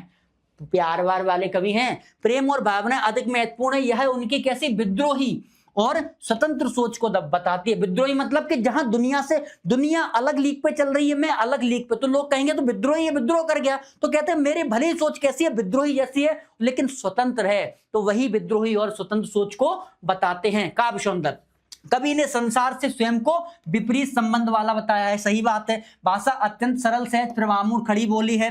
मुक्तक अलंकार है, बता चुका। मैं और जग में यमक अलंकार है। ठीक है, यहाँ शांत रस है। ठीक है, क्योंकि पृथ्वी से संसार से जहां कोई मतलब नहीं, वहां शांत रस। ठीक है ना, तो शांत रस है, सीधी सी बात। यमक अलंकार कहां होता है, यहाँ एक ही शब्द की बार बार आवृत्ति हो। ठीक है, यमक अलंकार अलग अलग है, कितना समझ लो, लिखना वाला यमक लिख दो, नहीं आपके घर का तो एक बना बनाया है ही। कौन सा है भैया, अनुप्रास अलंकार, सब में मिल जाता है लगभग लगभग। ठीक है, अब आ जाओ। मैं निज रोजन में राग लिए फिरता हूं, शीतल वाणी में आग लिए फिरता हूं, हो जिस पर भूपों के प्रसाद निछावर, मैं उस खंडहर का भाग लिए फिरता हूं। चले, अब कभी कहते हैं मैं निज रोदन में राग लिए फिरता हूं। अब रोदन मतलब रोना, मैं अंदर से तो रो रहा हूं, निज रोदन में राग लिए फिरता हूं। राग मतलब राग का अर्थ यहां संगीत से है, और दूसरा अर्थ क्या है, जो प्रेम की पीड़ा है उससे भी कह सकते, प्रेम रूपी संगीत। तो मैं कहते हैं कभी मैं रो तो रहा हूं, लेकिन रोता हुआ भी क्या है, राग है। वो संगीत कौन सा है, प्रेम रूपी है। शीतल वाणी में आग लिए फिरता हूं, सबसे प्रेम से बोलता हूं, कोई दिक्कत नहीं। वाणी कैसी है, शीतल है, बड़ी विनम्र है, कोमल है, सबसे बढ़िया बर्ताव है, लेकिन आंतरिक भावना क्या है, वही शीतल वाणी आग के रूप में काम करती है। क्यों भैया, वाणी तो शीतल, लेकिन अंदर अंदर क्या है की आग, अपने प्रेमिका से बिछड़ने वाली आग। शीतल वाणी में आग लिए फिरता हूं, हो जिस पर भूपों के प्रासाद निशावर। भूप का अर्थ होता है राजा से, ठीक है, और प्रासाद का अर्थ होता है क्या, प्रासाद बोलते हैं महल, ठीक है, प्रासाद को अर्थ बोलते हैं महल। तो कवि कहता है कि हो जिस पर भूपों के प्रासाद निछावर। भैया मैं तो ये कहता हूं कि जिस पर राजाओं के महल निछावर कर दिए जाएं, आगे मैं उस खंडहर का भाग लिए फिरता हूं। खंडहर तो जानते हैं, टूटा फूटा हुआ कोई महल या टूटा फूटा हुआ कोई किला जो टूट फूट जाता है उसे हम बोलते हैं खंडहर। तो ऐसा खंडहर, मैं उस खंडहर का भाग लिए फिरता हूं जिस पर राजाओं के महल तक निछावर किए जा सके। मैं भैया ऐसे खंडहर का भाग अपने लिए फिरता हूं। तो सीधी सी बात है, राजाओं के महल से मुझे कोई मतलब नहीं। मेरा तो जो प्रेम रूपी खंडहर है ना, जो मेरे प्रेम की पीड़ा है, प्रेम रूपी मेरे भाव हैं, वो ही मेरे मन में विचार के रूप में हमेशा रहते हैं। तो भैया वही कवि इस चित्र में भी कहना चाहते हैं। सीधा प्रसंग पे आओ, कवि अपने अंतर्मन की भावनाओं और जीवन दृष्टिकोण को प्रकट करते हैं। वे सामाजिक मान्यताएं से हटकर अपनी भीतरी सच्चाई जो उनके मन में है उसको उजागर करना चाहते हैं। कवि कहते हैं उनका रोना भी एक तरीके का क्या है, राग है, यानी कि उनके पीड़ा में भी एक प्रकार की सुंदरता और भावनात्मक गहराई है। राग मतलब संगीत से होता है, लेकिन अब कवि का कौन सा संगीत, भाई उसकी प्रेम का छोड़कर चली गई है तो वही बिछड़ने वाला संगीत, लेकिन वह किसमें, सुंदरता और भावनात्मक गहराई। क्योंकि प्रेम का संगीत तो सर सबसे अलग होता है ना, है पता है ना आपको। अरे भाई प्रेम किया है कि नहीं, वे अपने दुख को छिपाते नहीं है बल्कि उसे एक कलात्मक रूप में जीते हैं। उनकी वाणी बाहर से शांत और सौम्य है, लेकिन भीतर ही वह दुख के आग से भरी है। कवि कहते हैं वे अपने जीवन में एक ऐसा खंडहर का हिस्सा लिए हुए हैं जिस पर राजाओं के महल भी कुर्बान किए जा सकते हैं। यहाँ खंडहर किसका, प्रेम का प्रतीक है भैया, कवि के किसका, प्रेम का प्रतीक है। कवि का प्रेम भले ही उन्हें पीड़ा देता हो और उनका हृदय खंडित हो गया हो, पर वह इतना अनमोल है कि संसार के बड़े बड़े सुख और वैभव, सीधी सी बात है, भूपों के प्रसाद मतलब राजाओं के सुख और वैभव भी क्या किए जा सकते हैं, उसके सामने कुछ नहीं है। सीधी सी बात है, वो भी निछावर किए जा सकते हैं, महल के महल तक निछावर किए जा सकते हैं। प्रेम तो यही है दोस्त, प्रेम तो यही है। प्रेम नहीं देखता धन संपत्ति, कुछ नहीं देखता। प्रेम नहीं देखता वो शारीरिक बनावट, शारीरिक आकार, कुछ नहीं देखता। प्रेम देखता मन की भावनाएं। तो वही कवि कह रहा है कि मेरी तो भावना ही ऐसी है जिसमें राजाओं तक के महल को कुर्बान कर सकता हूं मैं। अपने खंडहर, यानी कि अपने जो खंडहर है ना, टूटा फूटा हुआ मेरा प्रेम, उसी पर कवि कहता है मैं महल के महल कुर्बान कर दूं। भाषा अत्यंत सहज सरल प्रभावपूर्ण खड़ी बोली है, अनुप्रास अलंकार है, शांत रस है क्योंकि संसार से मतलब नहीं है, और छंद क्या है, मुक्तक है। ये चारों ना एग्जैक्ट हैं, अगर चाहें तो आप लिख सकते हैं। केवल शांत रस वाला इसलिए सब में नहीं लिखना है, कभी कभी कवि ने कुछ प्रेम की भावनाएं भी व्यक्त की हैं, ठीक है, लेकिन लिख सकते हैं, ठीक है ना। चलो अब भैया आ जाते हैं फटाफट, एक बार तो देख लो आप, टॉपर्स ऑफ अरविहान, ये वो हैं जिन्होंने अरविहान का झंडा ना पूरे मध्य प्रदेश में बड़ी जोर से धूमधाम से लहराया है। फिर से एक बार देख लो इनको, आकाश अहिरवार, खुशी राय और श्लोक प्रजापति, तीनों स्टेट रैंक 1 हैं। ये हैं हमारे आर्ट्स में, ये हैं कॉमर्स में और ये हैं पीसीएम में, ठीक है। उसके बाद तमाम ऐसे नाम और हैं अरविहान के जो भैया स्टेट रैंक 1 आए हैं, और किससे, हमारी टॉपर्स बनाने वाली कौन सी बैच है सर, उन्नति बैच, टॉपर्स बनाने वाली उन्नति बैच। और अरविहान ने तो ठाना है घर घर शिक्षा को पहुंचाना है, और उसी शिक्षा में आप भी एक मुहिम बन सकते हैं। बताइए अपने दोस्त को, बताइए किसी अपने रिश्तेदार को कि अरविहान ने अब शिक्षा को क्रांति के रूप में स्थापित किया है। भारत के प्रत्येक घर में, चाहे कोई भी आर्थिक स्थिति हो, कैसी भी वित्तीय समस्या हो, सब कुछ छोड़ के अरविहान शिक्षा को क्रांति के रूप में स्थापित कर रहा है। दोस्त आप इस क्रांति में बिल्कुल बिल्कुल हमारी मदद कर सकते हैं। तो दोस्त आपको करना भी है, ठीक है। अगर आपके सुमित भैया बढ़िया पढ़ा रहे हैं तो आपको एक बार तो कमेंट में लिखना है सर मजा आ गया, बहुत अच्छी क्लास थी, ठीक है। अब उसमें क्या मिलने वाला है उन्नति बैच में, मैंने बताया पूरे साल भर live classes, topper notes, DPP, stand doubt solving, topper guidance जो आपको चाहिए होती है सर, टॉपर गाइडेंस, ठीक है ना, वो और इंपॉर्टेंट क्वेश्चन तो आपको मिलने वाले हैं। हमने शिक्षा को पानी से भी सस्ता कर दिया है, क्योंकि अब हम शिक्षा को, जो हमारे सामने और हमारे बच्चों के सामने एक चीज आ रही थी ना, आर्थिक बाधा, वो थॉर के हथौड़े ने मिलकर के समाप्त कर दी है ना भैया, कर दी है। तो अपने दोस्तों को बताइए कि अब हर घर शिक्षा और हर घर अभियान की क्रांति हमें हर जगह लेके जाना है, ठीक है। चलो आ जाते हैं अगले पद पर, यानी अगले बंद पर। मैं रोया इसको तुम कहते हो गाना, मैं फूट पड़ा तुम कहते छंद बनाना, क्यों कब कहकर संसार मुझे अपनाए, मैं हूं दुनिया का एक नया दीवाना। कभी कहते ठीक है, मेरे अंदर मेरी प्रेम का मान चले, मेरे अंदर प्रेम की ज्वालामुखी, मेरे अंदर आग है प्रेम की, तो उस आग में क्या जल करके मैं रोया, तुम उसको कहते हो गाना, कि गाना है मेरे रोने को, क्योंकि तुम तो राग कह रहे हो, मेरे रोने को क्या कह रहे, राग, जमाना क्या कह रहा, राग है मेरा। और कभी भी कह रहा है कभी कभी कि राग है भैया, तो कभी कहते मैं रोया तुम इसको कहते हो गाना, कि ये गाना है। कभी कहता मैं फूट पड़ा तुम कहते छंद बनाना, कि ये छंद हो गया, इसमें नियम है, इसमें कानून है। कभी उसको छंद की बात करता है, कभी क्यों कभी कहकर संसार मुझे अपनाए, मैं हूं दुनिया का एक नया दीवाना। कभी कहता है कि क्यों, ऐसी क्या बात है कि मुझे लोग कभी कहकर संसार अपनाए, नहीं है जरूरत, मैं तो एक संसार का नया दीवाना हूं। और दीवाना कौन होता है, जिसे दुनियादारी के से कोई मतलब नहीं, अपनी मस्ती में ही डूबा रहे, वही संसार का दीवाना होता है, ठीक है। किसी से कोई मतलब नहीं कवि को, ठीक है। तो भैया सेम चीज सब कुछ है इस पंक्ति में। कवि अपनी और संसार के बीच के संबंधों का वर्णन कर रहा है। कवि हरवंशराय बच्चन कहते जब मैं अपने जीवन के दुख और दर्दों के कारण रोया तो दुनिया ने इसे एक मधुर गीत मान लिया। तुम कहते गीत, मेरी अंदरूनी पीड़ा जब शब्दों के रूप में बाहर निकली, कि जब मेरे मन में पीड़ा थी, कष्ट थे, मैंने लिख दिया। तुम कहते हो कि भैया क्या है, तो लोगों ने उसे कविता का रूप दे दिया। कवि कहते हैं कि दुनिया मुझे सिर्फ एक कवि के रूप में मानकर क्यों अपनाना चाहती है, क्वेश्चन कर रहे हैं। वे खुद कहते हैं कि एक पारंपरिक कवि नहीं मानते खुद को, कवि कहता है, बल्कि वे दुनिया के क्या हैं, एक नए दीवाने हैं। यह दीवाना प्रेम की मस्ती में जीता है और दुनिया के सुख दुख या स्वाद से ऊपर है। उसकी रचनाएं सिर्फ कविता नहीं बल्कि उसकी दीवानगी का प्रमाण है। सीधे कहते हैं कवि, ये कोई कविता बविता नहीं है, मेरा प्रेम है जो फूट पड़ा, बस कविता का रूप ले लिया और कुछ भी नहीं है। आप कहते हैं ये कविता है, मैं नहीं मानता, ये मेरे प्रेम की पीड़ा है, ये मेरे प्रेम के उद्गार हैं जो बाहर निकल रहे हैं, बस वही मैं आपको, आप इसे कविता कहते हैं, आप कहते हैं मैं कवि हूं, मैं तो खुद को नहीं मानता, बस मैं तो कहता हूं दीवाना हूं मैं दुनिया का, ठीक है। वही दीवाना शाहरुख खान वाला, ठीक है। अरे वो नहीं, कवि के अलग दीवाने हैं। चलो काव्य सौंदर्य, भाषा अत्यंत सरल सहज और प्रभावपूर्ण क्या है, खड़ी बोली है सेम, अनप्रास अलंकार, मुक्तक छंद, दो बार भैया मुक्तक छंद काहे को लिखा है, एक ही बार मुक्तक छंद से काम चल रहा था ना, तो 2 बार लिखने की कोई विशेष आवश्यकता नहीं है। इसे जड़ से और सिरे से मैं खारिज करता हूं और इसके पूरे प्रमाणों को मिटा देता हूं, ठीक है।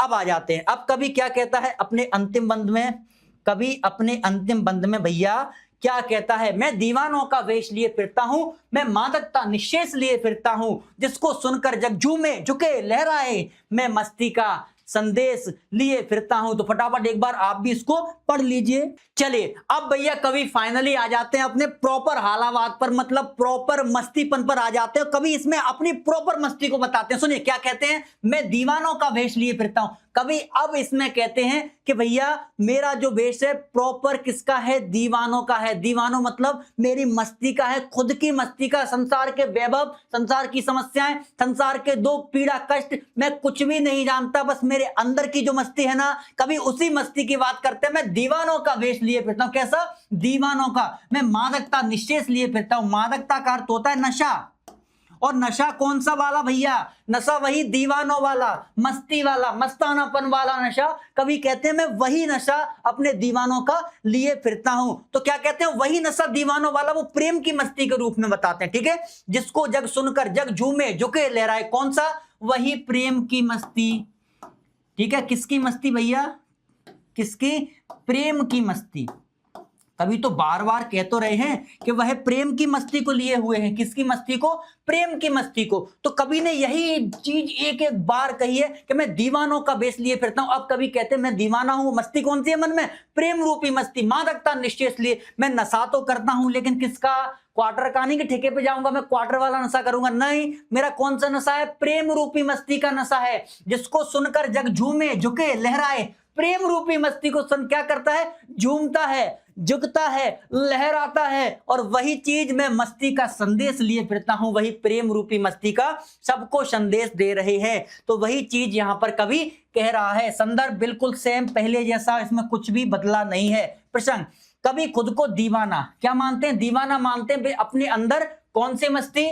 प्रेम की मस्ती और आनंद का संदेश दुनिया को देना चाहते हैं। ठीक है, व्याख्या, कवि खुद को एक क्या मानते हैं? दीवाना मानते हैं। उनका मानना है कि उनके अंदर प्रेम की मस्ती पूरे तरीके से भरी हुई है, जिसकी कोई कमी नहीं है। इसी मस्ती को वे अपनी कविताओं के जरिए दुनिया तक पहुंचाना चाहते हैं। उनका मकसद है कि लोग भी जीवन के संघर्षों को भूलकर इस प्रेम और आनंद, किसमें? प्रेम और आनंद के संदेश को अपनाएं और मस्ती से जीना सीखें। कवि का मानना है कि उनकी कविताएं, उनके गीत और उनका जीवन दर्शन सब कुछ क्या है? उनकी मस्ती और दीवानगी का परिणाम है, जो वे दुनिया को देना चाहते हैं। सब कुछ, बाद में कवि ने क्या कहा? सब कुछ मेरे अंदर की मस्ती है। वही हालावाद, हालावाद क्या है? वही मस्ती का संदेश कवि का, वही अल्लड़पन, वही फक्कड़पन, वही दुनियादारी से कोई मतलब नहीं। अंतिम, इसी में अंतिम जो उनके बंद हैं उसमें यही कहना चाहते हैं कि भैया वास्तविकता में मैं संसार को प्रेम की मस्ती ही देना चाहता हूं, कि संसार बस प्रेम से जिए, मजा आ जाएगा, मैं भी प्रेम से जीऊंगा और तुम भी। उनका मकसद है कि दुनिया को प्रेम और आनंद का मार्ग दिखाना, ताकि लोग भी जीवन के संघर्षों को भूलकर मस्ती में जीना सीखे। सीधी बात है, संघर्ष सबके जीवन में, किसके जीवन में नहीं? मैं तो बार बार एक उदाहरण सब चर्चा देता हूं। भगवान राम पैदा हुए, क्या संघर्ष नहीं था? जीवन भर 14 साल वन को भटके, माता सीता का हरण हो जाता है। भगवान कृष्ण पैदा हुए, संघर्ष नहीं था क्या? जीवन में कितने राक्षस मिले उन्हें, पूतना, अकासुर, बकासुर, जाने कितने असुर, लास्ट में कंस वगैरह, महाभारत के युद्ध तक में देखो क्या क्या कितने कष्ट झेले उन्होंने। अब गौतम बुद्ध की बात कर लो, जो भी महान व्यक्ति हुए हैं ना, उन्हें जीवन में कष्ट मिले हैं। महान इसलिए हैं क्योंकि कष्टों को झेल करके वो खड़े हुए हैं। क्या हुए हैं? खड़े हुए हैं। तो भैया सीधी बात है, मैं तो एक बात सबसे यही कहता हूं, अगर आप उड़ नहीं सकते तो दौड़िए, दौड़ नहीं सकते तो चलिए, चल नहीं सकते तो रेंगिए, लेकिन रुकिए मत। अगर आप रुक गए ना तो बाकी के लोग जो आपके पीछे चल रहे हैं वो आपसे आगे निकल जाएंगे, यहीं आप पराजित हो जाएंगे। आपको रुकना नहीं है, निरंतर चलते जाना है, यही जीवन है दोस्त, यही जीवन है। तो वही तो कवि कह रहा है कि मैं प्रेम की मस्ती में झूमते हैं। काव्य सुंदर, कवि जग को प्रेम और आनंद का संदेश देते हैं। भाषा अत्यंत सरल, सहज, प्रभावपूर्ण, खड़ी बोली है। अनुप्रास अलंकार का प्रयोग है, यहाँ शांत रस का सुंदर प्रयोग किया गया है। तो भैया फाइनली हमने अपना आत्मपरिचय चैप्टर कंप्लीट कर लिया है। आप सर सभी लोग अपने मास्टर साहब यानी अपने सुमित भैया को शाबाशी दो। बहुत बिल्कुल जोश के साथ, 1% आपको लगा हो कि जोश कम हुआ हो तो बता दीजिए। पूरे तरीके से हमने जोश के साथ इसको कंप्लीट किया है और इसी जोश को आपको भी बरकरार रखना है दोस्त। हमें एक कविता और कंप्लीट करनी है, मुश्किल से हमें टाइम लगेगा, मुश्किल से 20 से 25 मिनट। हम ये पूरी कविता भी कंप्लीट कर लेंगे। उसके बाद हम इंपॉर्टेंट क्वेश्चन भी देखेंगे जो इस चैप्टर के हैं, वो इंपॉर्टेंट हैं क्योंकि क्वेश्चन भी पूछे जाते हैं। ठीक है, हमें छोड़ना कुछ भी नहीं है। तो अब बात करते हैं दिन जल्दी जल्दी ढलता है, जो हमारे कहां से ली गई है, एक गीत दिन जल्दी जल्दी ढलता है। चलिए आते हैं। इस कविता में कवि ने एक पथिक की भावना को समझाया है। किसकी? पथिक की भावना था, साथ ही साथ स्वयं की स्थिति का चित्रण किया गया है। ठीक है, सबसे बड़ी बात यह है कि इस कविता में कवि ने क्या कहा है, एक पथिक की, पथिक समझते हैं जो रास्ते में चलता है, राहगीर पथ पे चलता है। पथ में चलने वाला कौन है? हम और आप भी हैं। अपने संसार में तो भाग ही रहे हैं ना सब। आप भाग रहे हैं कच्चा 12वीं में अच्छे नंबर लेके आना है, मैं भाग रहा हूं मुझे अपने बच्चों को बढ़िया से पढ़ाना है। सब पथिक हैं संसार में, मैं भी हूं, आप भी हैं, सब चल रहे हैं। तो उन्हीं बातों को कवि ने बताया है। कवि कहते हैं कि एक पथिक जिसकी मंजिल दूर होती है वह जल्दी जल्दी चलता है, क्योंकि वह सोचता है कि कहीं रास्ते में रात ना हो जाए। सबसे बड़ी बात यह है, कवि पता है इसका मतलब क्या है? कवि ये कहते हैं कि प्रत्येक व्यक्ति के जीवन में उद्देश्य होना चाहिए। आपकी मंजिल तो दूर है, मुझे भी पता है, लेकिन आपके जीवन में क्या उद्देश्य हैं? बिना उद्देश्य के, बिना लक्ष्य के, बिना एम के आपका क्या जीवन? कभी ये कहते हैं। तो कभी कहते हैं कि आपका उद्देश्य है कच्चा 12वीं में अगर 95% लेके आना, तो आप अपने सुमित भैया पे हिंदी तो पढ़ रहे हो ना, अरे आ जाएंगे, काहे को चिंता करते हो। मैं तो यही कहता हूं। तो हर व्यक्ति का कभी कहते हैं जीवन में कुछ ना कुछ उद्देश्य है और सबकी मंजिल दूर है, तो उसी मंजिल के रूप में कभी क्या कहता है, जल्दी जल्दी चलता है। जब चिड़िया दाना लाने के लिए जाती है तब यह सोचती है कि उसके बच्चे नीड यानी घोंसलों से झांक रहे हैं, यह सोचकर वो जल्दी, सबके उद्देश्य की बात कर रहे हैं, लक्ष्य की बात कर रहे हैं। चिड़िया का लक्ष्य क्या है, उसके बच्चे भूखे होंगे, उसके बच्चे भूखे होंगे तो वही उसका लक्ष्य, इसलिए वो जल्दी जल्दी चलती है। कभी आगे कहता है कि चिड़ियों, ठीक है, चिड़ियों का इंतजार उनके बच्चे कर रहे हैं, पथिक भी घर जाना चाहता है, लेकिन मैं किसके लिए घर जाऊं, मुझसे कौन मिलना चाहता है, यह सोचकर उसके कदम शिथिल यानी धीमे पड़ जाते हैं।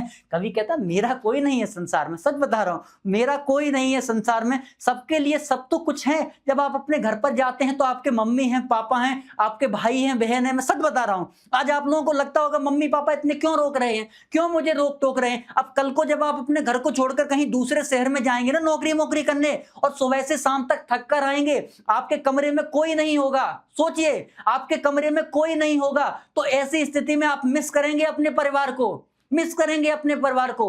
तो आज है इसलिए हमें उस चीज की अहमियत नहीं है, जब कल नहीं होगा ना तब हम रोएंगे कि हमने क्या चीज खो दी है। तो इसलिए कहता हूं सम्मान करो अपने माता पिता और अपने परिवार का। आज आप खुशकिस्मत हैं कि उनके साथ हैं, जब अकेले रहेंगे ना दोस्त तब उनकी अहमियत को आपको समझ में आएगा। चलिए अब बात करते हैं इसकी पहली हमारी कविता का, जो है एक गीत दिन जल्दी जल्दी ढलता है। ठीक है, हो जाए न पथ में रात कहीं, मंजिल भी तो है दूर नहीं, यह सोच थका दिन का पंथी भी जल्दी जल्दी चलता है, दिन जल्दी जल्दी ढलता है। तो कभी ये कहता है कि कोई राहगीर है, पथिक है, रास्ते में चल रहा है, और अब वो कहता है कि हो जाए ना पथ में रात कहीं, हमें इतनी जल्दी जल्दी चलना है कहीं रास्ते में रात ना हो जाए। पथ मतलब रास्ता, पथ का अर्थ क्या होता है, पथ का अर्थ होता है रास्ता। तो कहते हो जाए ना पथ में रात कहीं, कहीं रास्ते में रात ना हो जाए, मंजिल भी तो है दूर नहीं। अब वो मंजिल भी इतनी कोई बहुत दूर नहीं रह गई है, इसलिए क्या जब मंजिल हमें अपने सामने दिखती है और समय भी कम बचता है, तो ऐसी स्थिति में सोचते हैं यार कहीं थोड़े बहुत के चक्कर में हम लेट ना हो जाएं या कोई ऐसी समस्या ना आन पड़े, तो हमें जल्दी जल्दी चलना चाहिए। यह सोच थका दिन का पंथी, तो थका तो है, ये बात तो सही है कि थका हुआ दिन का पंथी है, जल्दी जल्दी चलता है, दिन जल्दी जल्दी ढलता है। कभी कहते हैं कि यह सोचता है और जल्दी जल्दी चलता है, इसलिए क्या दिन जल्दी जल्दी ढलता है। सबके जीवन में यह चीज है।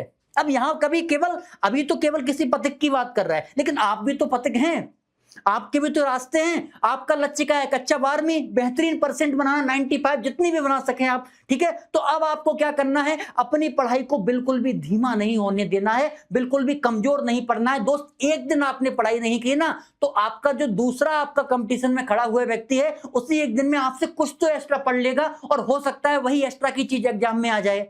तो आपको अपना लक्ष्य पता है कि 12th है, एग्जाम होने हैं फरवरी में, तो उसी हिसाब से आपको जल्दी जल्दी यानी कि निरंतर अभ्यास करके पढ़ाई करने की आवश्यकता है। वही कवि कहना चाहता है। संदर्भ, यह प्रस्तुत पंक्तियां हमारी आरओसी तो ली गई हैं, लेकिन चैप्टर बदल जाएगा एक गीत के दिन जल्दी जल्दी से। वहां कौन सा था, आत्मपरिचय, यहाँ क्या है, पहले अध्याय एक गीत के दिन जल्दी जल्दी से ली गई हैं। इसके रचयिता कौन है, हरिवंश राय बच्चन, वो सेम रहेंगे। इन पंक्तियों में कवि ने समय की तेजी से बीतने और जीवन में लक्ष्य तक पहुंचने की व्याकुलता का वर्णन किया है। समय, भैया सही कहते हैं कवि कि समय तो बहुत तेजी से बीत रहा है। सच बता रहा हूं, आपको लगता है आज आप कितने 16-17 साल के हो गए ना, और आज 16-17 के मैं गारंटी देता हूं पलक झपकते ही वो आप 25 साल के हो जाएंगे। सच बता रहा हूं, मैं एक बढ़िया सी चीज मतलब पढ़ रहा था माता पिता की अहमियत की, और मुझे बड़ी अच्छी लगती है वो लाइन है कि एक चीज समझना कि किसी कवि ने यह कहा था कि हम 10 साल के थे ना, जब हमें संसार का ज्ञान नहीं था, तो तब हमें ऐसा लगता था कि हमारे पिताजी को सब कुछ आता है, हमारे पिताजी को सब कुछ आता है। लेकिन जैसे ही हम 20 साल के हुए, हमें संसार का ज्ञान हुआ, तब तो हमें लगता है यार हमारे पिताजी को कुछ नहीं आता, वही फालतू की पुरानी बातें करते हैं। लेकिन कवि कहता है जब हम 30 साल के होते हैं, हम खुद भी एक पिता बन जाते हैं, तब हमें अपने संतान के रूप में लगता है यार हमारे पिताजी बिल्कुल सही थे, हमारे पिताजी को सब कुछ आता है। एक समय बाद ये बहुत जल्दी टाइम निकलता है, बस आपको इसी टाइम की अहमियत को समझना है। ठीक है, कभी कहते हैं कि एक थका हुआ यात्री, हर व्यक्ति थका हुआ यात्री, हम भी हैं आप भी हैं, हर व्यक्ति है सोचकर जल्दी जल्दी चलता है कहीं रास्ते में रात ना हो जाए, क्योंकि मंजिल अब पास ही है। यही दिन जीवन का और रात मृत्यु का प्रतीक है। सही बात है। दिन मतलब जीवन, जहां उजियाला है, प्रकाश है, और अंधकार मृत्यु का प्रतीक बताया गया है। ठीक है, ये पंक्तियां बताती हैं कि अपने लक्ष्य को पाने की चाहत इंसान को लगातार आगे बढ़ाने के लिए प्रेरित करती है, क्योंकि जीवन का समय बहुत तेजी से बीत रहा है। जल्दी जल्दी जितने आगे बढ़ जाएं उतना बेहतर है। अगर थोड़े से भी लेट हो गए तो लोग हमसे आगे निकल जाएंगे। ठीक है, काव्य सौंदर्य, कविता में पथिक द्वारा जल्दी से मंजिल पहुंचने की व्याकुलता है, व्यग्रता है। कविता की भाषा सरल सहज खड़ी बोली है, प्रतीकों का सुंदर प्रयोग है। दिन जल्दी जल्दी में पुनरुक्ति प्रकाश अलंकार है, शांत रस है। वही लिख सकते हैं, मुक्तक छंद भी लिख सकते हैं अगर आप लिखना चाहें तो। ठीक है, कौन सा? एक तो आप लिख दीजिए कि मुक्तक छंद है। ठीक है, और अलंकार अगर अनुप्रास नहीं लिखा है तो लिख सकते हैं अनुप्रास अलंकार। ठीक है, ये दोनों तो आप लिख ही सकते हैं क्योंकि सब में मिल जाएगा। ठीक, मुक्तक छंद और अनुप्रास अलंकार है। ठीक है, अब आ जाओ। बच्चे प्रत्याशा में होंगे, नीड़ों से झांक रहे होंगे, यह ध्यान परों में चिड़ियों के भरता कितनी चंचलता है, दिन जल्दी जल्दी ढलता है। चलिए, यहां भी कवि ने समय की बात बताई है कि समय कितनी जल्दी जल्दी ढल रहा है, समय की तीव्रता की बात करी है कवि ने। कवि यहां भी क्या कहता है कि बच्चे प्रत्याशा में होंगे। ठीक है, प्रत्याशा मतलब आशा में, बच्चे प्रत्याशा में होंगे, नीड़ों से झांक रहे होंगे। नीड़ का मतलब क्या होता है? घोंसला। ठीक है, नीड़ का अर्थ क्या होता है? घोंसला। तो किससे? नीड़ों से झांक रहे होंगे, घोंसलों से झांक रहे होंगे। यह ध्यान परों में चिड़ियों के, पर का मतलब क्या होता है? पर का अर्थ होता है पंख। यह ध्यान परों में चिड़ियों के बरता कितनी चंचलता है, चंचलता का अर्थ होता है तेजी थी, तेजी या शीघ्रता या रफ्तार, बरता कितनी चंचलता है, दिन जल्दी जल्दी ढलता है। कवि क्या कह रहा है कि बच्चे प्रत्याशा, चिड़िया को पता है कि वो खाना लेने गई है, तो उसके बच्चे उसकी प्रत्याशा यानी कि आशा में होंगे, उसके याद कर रहे होंगे, बच्चे प्रत्याशा में होंगे, नीड़ों से झांक रहे होंगे। नीड़ मतलब घोंसलों से झांक रहे होंगे। यह ध्यान परों में चिड़ियों के बरता कितनी चंचलता है, चिड़ियों के परों में यह ध्यान कितनी चंचलता बरता, मतलब कितनी तीव्रता बरता, क्योंकि उसको पता, उसके पास लक्ष्य है ना। मैंने कहा ना, जीवन में उद्देश्य होना चाहिए। चिड़िया के पास उद्देश्य है कि उसके बच्चे इंतजार कर रहे हैं, सुबह से गई है खाना लेने बच्चों के लिए, क्योंकि बच्चे छोटे हैं, अभी घोंसले में है। ठीक है, अब उसे पता है क्योंकि उसके पास लक्ष्य है, उद्देश्य है, और जिसके पास उद्देश्य है वो जीवन में तेजी से चलता है। सीधी सी बात। वो भी या कह है ध्यान परों में चिड़ियों के बरता कितनी चंचलता, कितनी तेजी बरता है, दिन जल्दी जल्दी ढलता है। कभी अंतोगत्वा यही बाद में यही कहते हैं कि कितनी जल्दी जल्दी समय चल रहा है, कितनी जल्दी जल्दी दिन ढलता जा रहा है। संदर्भ बिल्कुल सेम पहले की तरह है। ठीक है, हाँ, प्रसंग। इन पंक्तियों में कवि ने प्रकृति का उदाहरण देते हुए बताया कि किस तरह से अपने प्रियजनों से मिलने की चाहत व्यक्ति को तेजी से आगे बढ़ाने के लिए प्रेरित करती है। प्रियजन जिससे हम प्रेम करते हैं। कवि कहता है कि जब शाम होती है तो चिड़िया अपने घोंसलों से लौट रही है, अपने घोंसलों की ओर लौट रही है, तो उनके मन में यह विचार आता है कि उनके बच्चे घोंसलों में उनके लौटने का बेसब्री से इंतजार कर रहे होंगे। वे घोंसलों से झांककर अपनी मां का रास्ता देख रहे होंगे। अपने बच्चों के प्रति इसी वात्सल्यपूर्ण प्रेम के कारण चिड़ियों के पंखों में एक अद्भुत चंचलता क्या आ गई है? अद्भुत चंचलता आ जाती है। ठीक है, इसी प्रेम की प्रेरणा से वे और भी तेजी से उड़ने लगती हैं ताकि जल्दी से जल्दी अपने बच्चों के पास पहुंच सकें। इस पंक्ति में कवि ने यह दर्शाया है कि प्रेम और अपनत्व ही जीवन की गति का सबसे बड़ा कारण है। यह भावना इंसान को भी अपने प्रियतम तक पहुंचाने के लिए प्रेरित करती है, लेकिन कवि के पास कोई नहीं है। बताएंगे अभी लास्ट वाली पंक्ति में कवि के, उनके पास कोई नहीं है। तो अब आते हैं काव्य सौंदर्य पर। कवि कविता की भाषा सरल सहज खड़ी बोली है, प्रतीकात्मकता का प्रयोग। प्रतीक मतलब कि कवि ने इंसानों के बारे में कहा है लेकिन प्रकृति के माध्यम से, वही प्रतीक है। किसी दूसरे का सहारा लेकर किसी और के पर कहना, मतलब कभी अब देखिए जल्दी जल्दी तो इंसान के लिए समय हो रहा है क्योंकि चिड़ियों को इतनी समझ नहीं, उनके पास दिमाग केवल मनुष्य प्रजाति के पास है। तो उनके मनुष्य से कहना चाहता है कि सब कुछ समय बड़ा जल्दी जल्दी चल रहा है, तुम क्यों इतने धीमे धीमे हो? तो वो किसके? चिड़िया के माध्यम से कह रहा है। तो ये प्रतीक है। इन पंक्तियों में श्रृंगार रस है, अनुप्रास और मानवीकरण अलंकार का प्रयोग है। जब क्या होता है कि किसी प्रकृति को ही मानव बना करके प्रेरित कर दिया जाए तो वहां मानवीकरण और मुक्तक छंद का प्रयोग किया गया है। यहां भी आप एक पॉइंट इससे ले सकते हैं, मतलब व्याख्या से जो आपको पसंद आए। ठीक है, अब आ जाते हैं अंतिम पंक्ति पर जहां कवि अपना दुख आपको प्रदर्शित कर रहा है। कवि कह रहा है मुझसे मिलने को कौन विकल, मैं होऊं किसके हित चंचल, यह प्रश्न शिथिल करता पद को, भरता उर में विहलता है, दिन जल्दी जल्दी ढलता है। तो इस पंक्ति में कवि खुद के बारे में आपको बता रहे हैं। चलिए, तो कवि क्या कहता है, मुझसे मिलने को कौन विकल। अब कवि कहता है कि मैं तो अकेला हूं भैया, मेरे जीवन में मेरी जो प्रेम का थी मेरे हृदय में ही है, अब पता नहीं कहां है, मुझे नहीं पता, उन्हें तो पता होगा भैया, वो कवि है, उनकी प्रेम का उन्हें पता होगा, मैं अपनी कह रहा हूं, कवि ने लिखा तो है नहीं कहां है, तो मैं भी कहता हूं पता नहीं कहां है। ठीक है, तो कवि कहते हैं मुझसे मिलने को कौन विकल। विकल का अर्थ होता है बेचैन। कवि कहता है मुझसे मिलने को कौन बेचैन है। ठीक है, मुझसे मिलने को कौन विकल, मैं हूं किसके हित चंचल। चंचल मतलब शीघ्रता, तेजी। ठीक है, चंचल का अर्थ क्या होता है, शीघ्रता होता है, मतलब तेजी होता है। ठीक, शीघ्रता। ठीक है, तेजी। मुझसे मिलने को कौन विकल, मैं हूं किसके हित चंचल, किसके हित में शीघ्र करूं, तेजी करूं। यह प्रश्न शिथिल करता पद को। शिथिल मतलब धीमा। शिथिल का अर्थ क्या होता है, धीमा। और पद का अर्थ क्या होता है, पैर।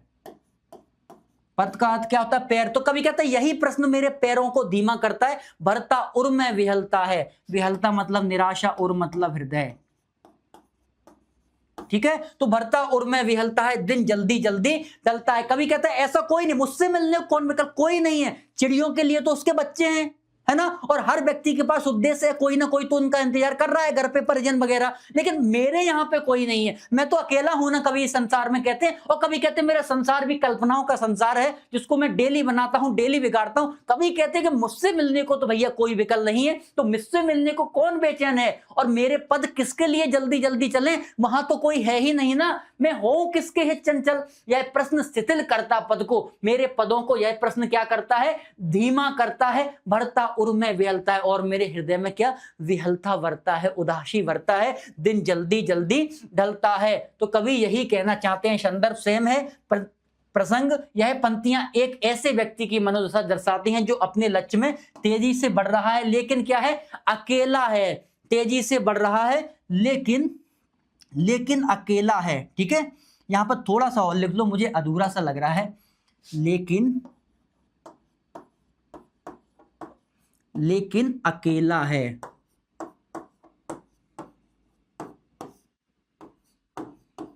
ठीक है, अब ज्यादा बेटर दर्शाता, जो अपने लक्ष्य में तेजी से बढ़ रहा है लेकिन अकेला। अब बढ़ तो रहा है, क्योंकि मुझसे मिलने को कौन विकल, यहां कवि के एकाकी जीवन का वर्णन किया गया। मुझे पूरी पंक्ति ही पसंद नहीं आ रही दोस्त, तो मैं आपसे क्षमा मांगता हूं, मैं इसको हटा ही रहा हूं। ठीक है, मैं इसको बहुत जल्दी हटा दूंगा, बहुत जल्दी, आपको पता भी नहीं चलेगा, सन ने इसको बिल्कुल समाप्त कर दिया, ऐसा कर दूंगा। ठीक है, मैं इसमें एक बढ़िया सी चीज लिखूंगा। ठीक है ना, एक मैं बढ़िया सी चीज इसमें लिखने वाला हूं, मैं बताऊंगा, और इससे भी छोटा लिखूंगा, इतना बड़ा नहीं लिखूंगा, क्योंकि मुझे थोड़ा बड़ा भी लग रहा है प्रसंग, और मुझे सही भी नहीं लग रहा है ना। तो मैं इसमें आपको बताऊंगा कि मुझे लिखना क्या है। ठीक है, हाँ, तो अपन लिखते हैं इसमें एक बढ़िया सा प्रसंग, और वो प्रसंग ऐसा है कि इसमें देखो, प्रसंग इसमें कवि के एकाकी जीवन, एकाकी मतलब होता है अकेला। ठीक है, एकाकी जीवन, ठीक है, का वर्णन किया गया है, वर्णन किया गया है। ठीक है, इसमें कवि के एकाकी जीवन का वर्णन किया गया, ये सही। एकाकी मतलब कवि क्या है, अकेला है, तो ये मुझे ज्यादा बेटर लगा उसके कंपेयर में। ठीक है, चलो अब आते हैं व्याख्या। कवि कहते हैं कि इस दुनिया में मुझसे मिलने के लिए कौन बेचैन है, कोई नहीं। मेरा कोई इंतजार कर रहा है, नहीं भैया, कोई मेरा इंतजार कर रहा है नहीं। जब कोई मेरा इंतजार ही नहीं कर रहा है, तो मैं किसके लिए बेचैन हूं, किसके लिए अपनी गति को तेज करूं। यह प्रश्न कवि के कदमों को धीमा करता है। जहां दूसरे यात्री और चिड़िया अपने लक्ष्य के लिए तेजी से आगे बढ़ रहे हैं, वही कवि के कदम रुकने लगते हैं, क्योंकि उनके पास लक्ष्य यानी कोई है ही नहीं जिसके लिए वो अपने कदमों को क्या करें, आगे बढ़ाएं। तो कवि यहां यही कहते हैं, यह सवाल उनके हृदय में गहरी बेचैनी यानी विहलता, यानी कि मन की जो दशा है, ठीक है, उसका वर्णन करते हैं और दुख भर देते हैं, उन्हें एहसास होता है कि समय तो तेजी से बीत रहा है, लेकिन उनके जीवन में कोई ऐसा है ही नहीं जिसके लिए वो समय की परवाह करें। सही बात है। यह पंक्ति कवि के अकेलेपन और जीवन में उद्देश्य की कमी को, कोई उद्देश्य नहीं, दर्शाता है, जो एक निराशा का भाव पैदा करता है कि कवि के जीवन में कोई भी उद्देश्य नहीं है, क्योंकि उनके जीवन में कोई अपना नहीं है। जो थी वो छोड़ के चली गई। दोस्त, आपके जीवन में भी चली गई क्या? बताना नहीं मुझे कमेंट करके, नहीं आप कह दो सर मेरे जीवन में भी कोई थी, उल्टे सीधे कमेंट मत करना, ठीक है। चलो, काव्य सौंदर्य क्या है? कवि ने अपनी एकल व्यथित भावनाओं को व्यक्त किया, अकेले हैं, ठीक है। या प्रसंग में भी चाहें तो ये पूरी लाइन प्रसंग में भी लिख सकते हैं। कवि की भाषा सरल सहज खड़ी बोली है, अनुप्रास अलंकार है, मुक्तक छंद का प्रयोग किया गया, बढ़िया है सब A to Z, ठीक है। अब आ जाते हैं फाइनली क्वेश्चनों पर। आत्मपरिचय, एक गीत कविता से महत्वपूर्ण क्वेश्चन, तो भैया एक बार इसको भी देख लेते हैं। चलिए तो क्वेश्चनों की बात कर लेते हैं, क्या क्या क्वेश्चन है। उससे पहले चैंपियन ऑफ अरविहान, वो चैंपियन जो आप भी बनना चाहते हैं, आप तो बस यहां पर कल्पना करिए अपने मन में, आप भी इमेजिन करिए दोस्त, क्या कि इस साल तो नहीं, क्योंकि आप 12th में हैं, अगले साल यहां पर आपकी इमेज लगी हो, जब सुमित सर हिंदी में ऐसे ही दहाड़ रहे हो ना, तब वो भी बता रहे हो कि जैसे आकाश है, खुशी है, श्लोक है, ऐसे ही मेरे ये भी बच्चे मुझसे पढ़ा करते थे और ये कहते थे कि सर हम भी फोड़ के आएंगे एग्जाम, और सही बात है, तुम भी फोड़ के आओगे एग्जाम। तो इन्हीं की तरह आप लोगों को भी आरविहान का चैंपियन बनना है। और बताइए दोस्तों को कि हमने शिक्षा पानी से भी सस्ती कर दी है। अब कोई भी व्यक्ति अपने सपनों की उड़ानों को नहीं रोक सकता। आप तो कल्पना कीजिए कि आपको क्या बनना है।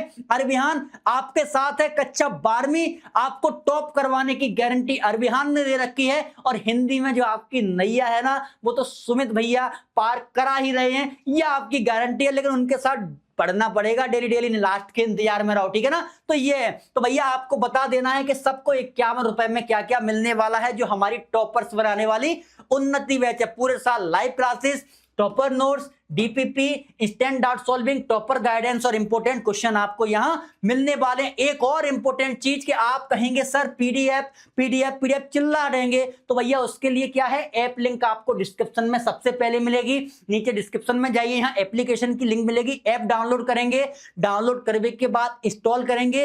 इंस्टॉल जैसे ही करेंगे तो एमपी सिलेक्ट करेंगे, एमपी सिलेक्ट करने के बाद ये पहला पेज खुल जाएगा, यहाँ पर यूट्यूब नोट्स आपको मिल जाएंगे। बढ़िया दबा के डाउनलोड करो और पढ़ते रहो, ठीक है। चलिए आगे आते हैं। अब आत्मपरिचय एक गीत से महत्वपूर्ण क्वेश्चनों की बात करते हैं। कुछ क्वेश्चन मैंने आपको देख के रखे। हरवंश राय बच्चन की मधुशाला क्या है? मधुशाला काव्य है, महाकाव्य, मुक्तक काव्य, खंड काव्य या प्रबंध काव्य? ऐसे क्वेश्चन आपको एग्जाम में पूछे जाते हैं। तो हमने ये क्वेश्चन दिए हैं, उसके बाद हमने आपको आंसर भी दिए हैं कि ये क्या है, खंड काव्य है, ठीक है। तो ये हमने आपको क्वेश्चन दिए हैं। दिन जल्दी जल्दी ढलता है हरवंश राय बच्चन के किस काव्य संग्रह से ली गई है? तो सीधी सी बात, शुरुआत में ही हमने बताया था कि एक गीत दिन जल्दी जल्दी ढलता है निशा निमंत्रण से ही ली गई। दोनों ही कविताएं निशा निमंत्रण से ली गई, ठीक है। कभी किसका वार लिए फिरता है, जगजीवन का, हमने आपको बताया था। तो ऐसे ही इंपोर्टेंट क्वेश्चन हमने आपको दिए हैं, ठीक है। साहित्य अकादमी मेला हालाबाद के प्रवर्तक कौन है? हरिवंश। क्वेश्चन भी दिए हैं, आंसर भी दिए हैं, और ये भी बताया कि किस बोर्ड में आ चुके अपने, मतलब एमपी बोर्ड में कब कब आए हैं, ये भी है। और कुछ इंपोर्टेंट क्वेश्चन हमने भी ऐड किए हैं, इसमें आपके 100% यहीं से क्वेश्चन आ जाएंगे। नहीं अगर आपको विश्वास है ना, तो आपका कोई सीनियर्स हो, कक्षा 12वीं में पढ़ा हो, उससे पूछ लेना अरविहान के क्वेश्चन आते हैं क्या। उससे एक बार ये भी पूछ लेना कक्षा 12वीं में सुमित सर से अगर तुम पढ़े थे और उन्होंने जो लास्ट में पढ़ाया था उसमें से क्वेश्चन बने हैं कि नहीं बने, इतना पूछ लेना। बाकी का पूरा लोका जोका वो बता देगा अगर आप मेरी बात नहीं मानो तो, ठीक है। तो ऐसे क्वेश्चन आपको और मिल जाते हैं। हमने आंसर भी दिए हैं इस क्वेश्चनों के, तो कुछ के आंसर हैं, कुछ आपको ढूंढने यार, इतना तो हमने आपको पढ़ा ही दिया है, ठीक है। तो कुछ तो हमने दिए हैं, कुछ आंसर बचे हुए हैं, वो आपको ढूंढने हैं, ठीक है। कि बच्चे क्या होंगे, तो हमने बताया था बच्चे प्रत्याशा में होंगे। कवि का भार लिए फिरता किसका? जगजीवन का भार लिए फिरता। मस्ती का संदेश किसकी रचना है? तो भैया हरिवंश राय बच्चन के। नीचे लिख दो, मस्ती का संदेश डॉट डॉट की रचना है, किसके है भाई? हरिवंश राय बच्चन ने मस्ती का संदेश दिया है। तो किसने? बच्चन ने। पूरा नाम लिख देना, हरिवंश राय बच्चन ने, ठीक है। तो ये हो सकता है। उसके बाद रिक्त स्थान तो हो गए। फिर हमारी बात सत्य सत्य, बच्चन प्रेम व मस्ती के कवि हैं। तो भैया सत्य है कि असत्य है? एकदम सत्य, प्रेम मस्ती कवि हैं। एक गीत कविता के रचनाकार रघुवीर शाह हैं? नहीं भैया, हरिवंश राय बच्चन हैं। हम दोनों को एक संग रुलाने वाले हैं। तो ये तो भैया दूसरे चैप्टर से किसी ने आपके साथ खेला कर दिया कि ये तो किसी दूसरे चैप्टर से इसको ले लिया गया, किससे, किसी दूसरे चैप्टर से ले लिया गया है, तो ये आपके साथ हो गया खेला, और हम इसके साथ खेला करेंगे मतलब इसको जड़ से समाप्त कर देंगे। ठीक है, हाँ आगे आते हैं। एक वाक्य में उत्तर, तो सीधी सी बात है, एक वाक्य में उत्तर के लिए क्या करना है। एक गीत के रचनाकार कौन है, हरवंश राय बच्चन। हालावाद के प्रवर्तक कौन है भैया, हरवंश राय बच्चन। फिर थकापंथी क्या सोच कर चलता है, ये पूरे आंसर आपको एग्जैक्ट दिए गए हैं, एक बार पढ़ लेना। बच्चे किस प्रत्याशा में, ये क्वेश्चन आते हैं 2-2 नंबर में, आ चुके हैं। बच्चे किस बात की आशा से नीड़ों में झांक रहे हैं। शीतल माड़ी में आग का क्या अभिप्राय है, संसार में कष्टों को सहते हुए खुशी और मस्ती का माहौल कैसे पैदा किया जा सकता है। जहां पर दाना वहीं पर नादान बसते, कवि ने ऐसे क्यों कहा, तो मैंने बताया था दाना का अर्थ क्या होता है, समझदार यानी कि ज्ञानी, और नादान का अर्थ क्या होता है, ना समझ यानी कि अज्ञानी। दोनों ही चीजें बताई थी। कवि को संसार अपूर्ण क्यों लगता है, मैं और जग और कहाँ का नाता, तो ये सभी चीजें हमने आपको बताई हैं, समझाई हैं बढ़िया तरीके से। और दोस्त अंतिम बार आपको मिलवाने वाले टॉपर ऑफ अरबिहान से, जिन्होंने अरबिहान में पढ़कर टॉप किया है, अरबिहान का झंडा पूरे मध्य प्रदेश में लहराया है। आप भी हो सकते हैं, यहां एक बार अपने फेस को देख लीजिए, कल्पना करिए कि जहां आकाश, खुशी और श्लोक हैं, वहां आप भी हो सकते हैं। तो भैया अरबिहान के टॉपर, और दोस्तों को बताइए कि अब हम हर घर में शिक्षा, हर घर में अरबिहान पहुंचाने वाले हैं 51 रुपए में। बोर्ड के बेस्ट टीचर लेकर आने वाले हैं 51 रुपए में, और आपके जो सपने हैं, कल्पना हो, उनको नई उड़ान देने वाले हैं 51 रुपए में। पूरे साल live classes, topper notes, DPP explanation, stand doubt solving, topper guidance और इंपोर्टेंट क्वेश्चन 51 रुपए में। तो बस हो जाइए तैयार। आपके सुमित भैया तो दहाड़ रहे हैं, क्या आप भी दहाड़ सकते हैं, मुझे ये बताना है 51 रुपए में। और नोट्स मैंने आपको बताया था कि ऐप लिंक डिस्क्रिप्शन में मिल जाएगी, वहां से एप्लीकेशन डाउनलोड करके YouTube नोट्स का ऑप्शन आ जाएगा, यहां से आप YouTube नोट्स को डाउनलोड कर सकते हैं। दोस्त आपसे हम्बल रिक्वेस्ट है, अगर आपको अपने सुमित भैया की क्लास अच्छी लगी हो तो कमेंट में जरूर बताएं कि सर मजा आ गया। हालावाद का मतलब क्या है, मस्ती, मस्ती का संदेश तो नीचे कमेंट कर दें, सर मस्ती से आपने पढ़ाया है, मजा आ गया, यही मस्ती का संदेश है। तो ये हमारा पहला वन शॉट क्लियर होता है, मतलब पहला चैप्टर हमने कंप्लीट कर लिया है। अब मैं आपसे ये कहूंगा कि अब आप दूसरे चैप्टर के लिए तैयार हो जाइए। मैं गारंटी लेता हूं शिवगामी देवी की तरह, बाहुबली की तरह, कि मेरा वचन है यहां से एक भी क्वेश्चन बाहर नहीं जाने वाले। मैं फिर से कह रहा हूं, अगर आपको विश्वास नहीं है तो अपने सीनियर से पूछिए कि सुमित सर ने जो पिछले साल पढ़ाया था उससे आया कि नहीं आया। तो अगर कोई सीनियर भी आसपास ना हो तो एक काम कर लीजिए, सुमित सर के कुछ वीडियो यूट्यूब पर डले हुए हैं इसी अरबिहान के चैनल पर, वहां पर जाइए और इस साल का 2026 का क्या करिए, एग्जाम पेपर डाउनलोड करिए, मिला लीजिए वहां से। तब तो आपको सुमित भैया पे विश्वास होगा ना कि ये तो सही कह रहे थे, सब क्वेश्चन यहीं से आए हैं, वीडियो तो हम नहीं बदल देंगे ना, यहीं से आए हैं। तो बस तैयार हो जाइए, और दहाड़ने का बिल्कुल अवसर है आपके साथ। जिन लोगों ने अरबिहान के चैनल को सब्सक्राइब नहीं किया है तो सब्सक्राइब करें, और बेल आइकन दबाना बिल्कुल ना भूलें दोस्त, क्योंकि आपको ऐसे ही बढ़िया बढ़िया सी खबर और वन शॉट मिलने वाले हैं। इंतजार करिए दूसरे वन शॉट का। तब तक इस वन शॉट को इतना प्यार दीजिए कि सब लोग कहें कि सुमित सर तुझसे ग्रेट हो, और मैं भी कहूं आप लोगों से बच्चों तुझसे ग्रेट हो। ज्यादा बातचीत ना करते हुए मैं अपनी वाणी को विराम देता हूं, और आशा करता हूं आप स्वस्थ रहें, मस्त रहें और जुड़े रहें अरबिहान से। बहुत बहुत धन्यवाद आपका।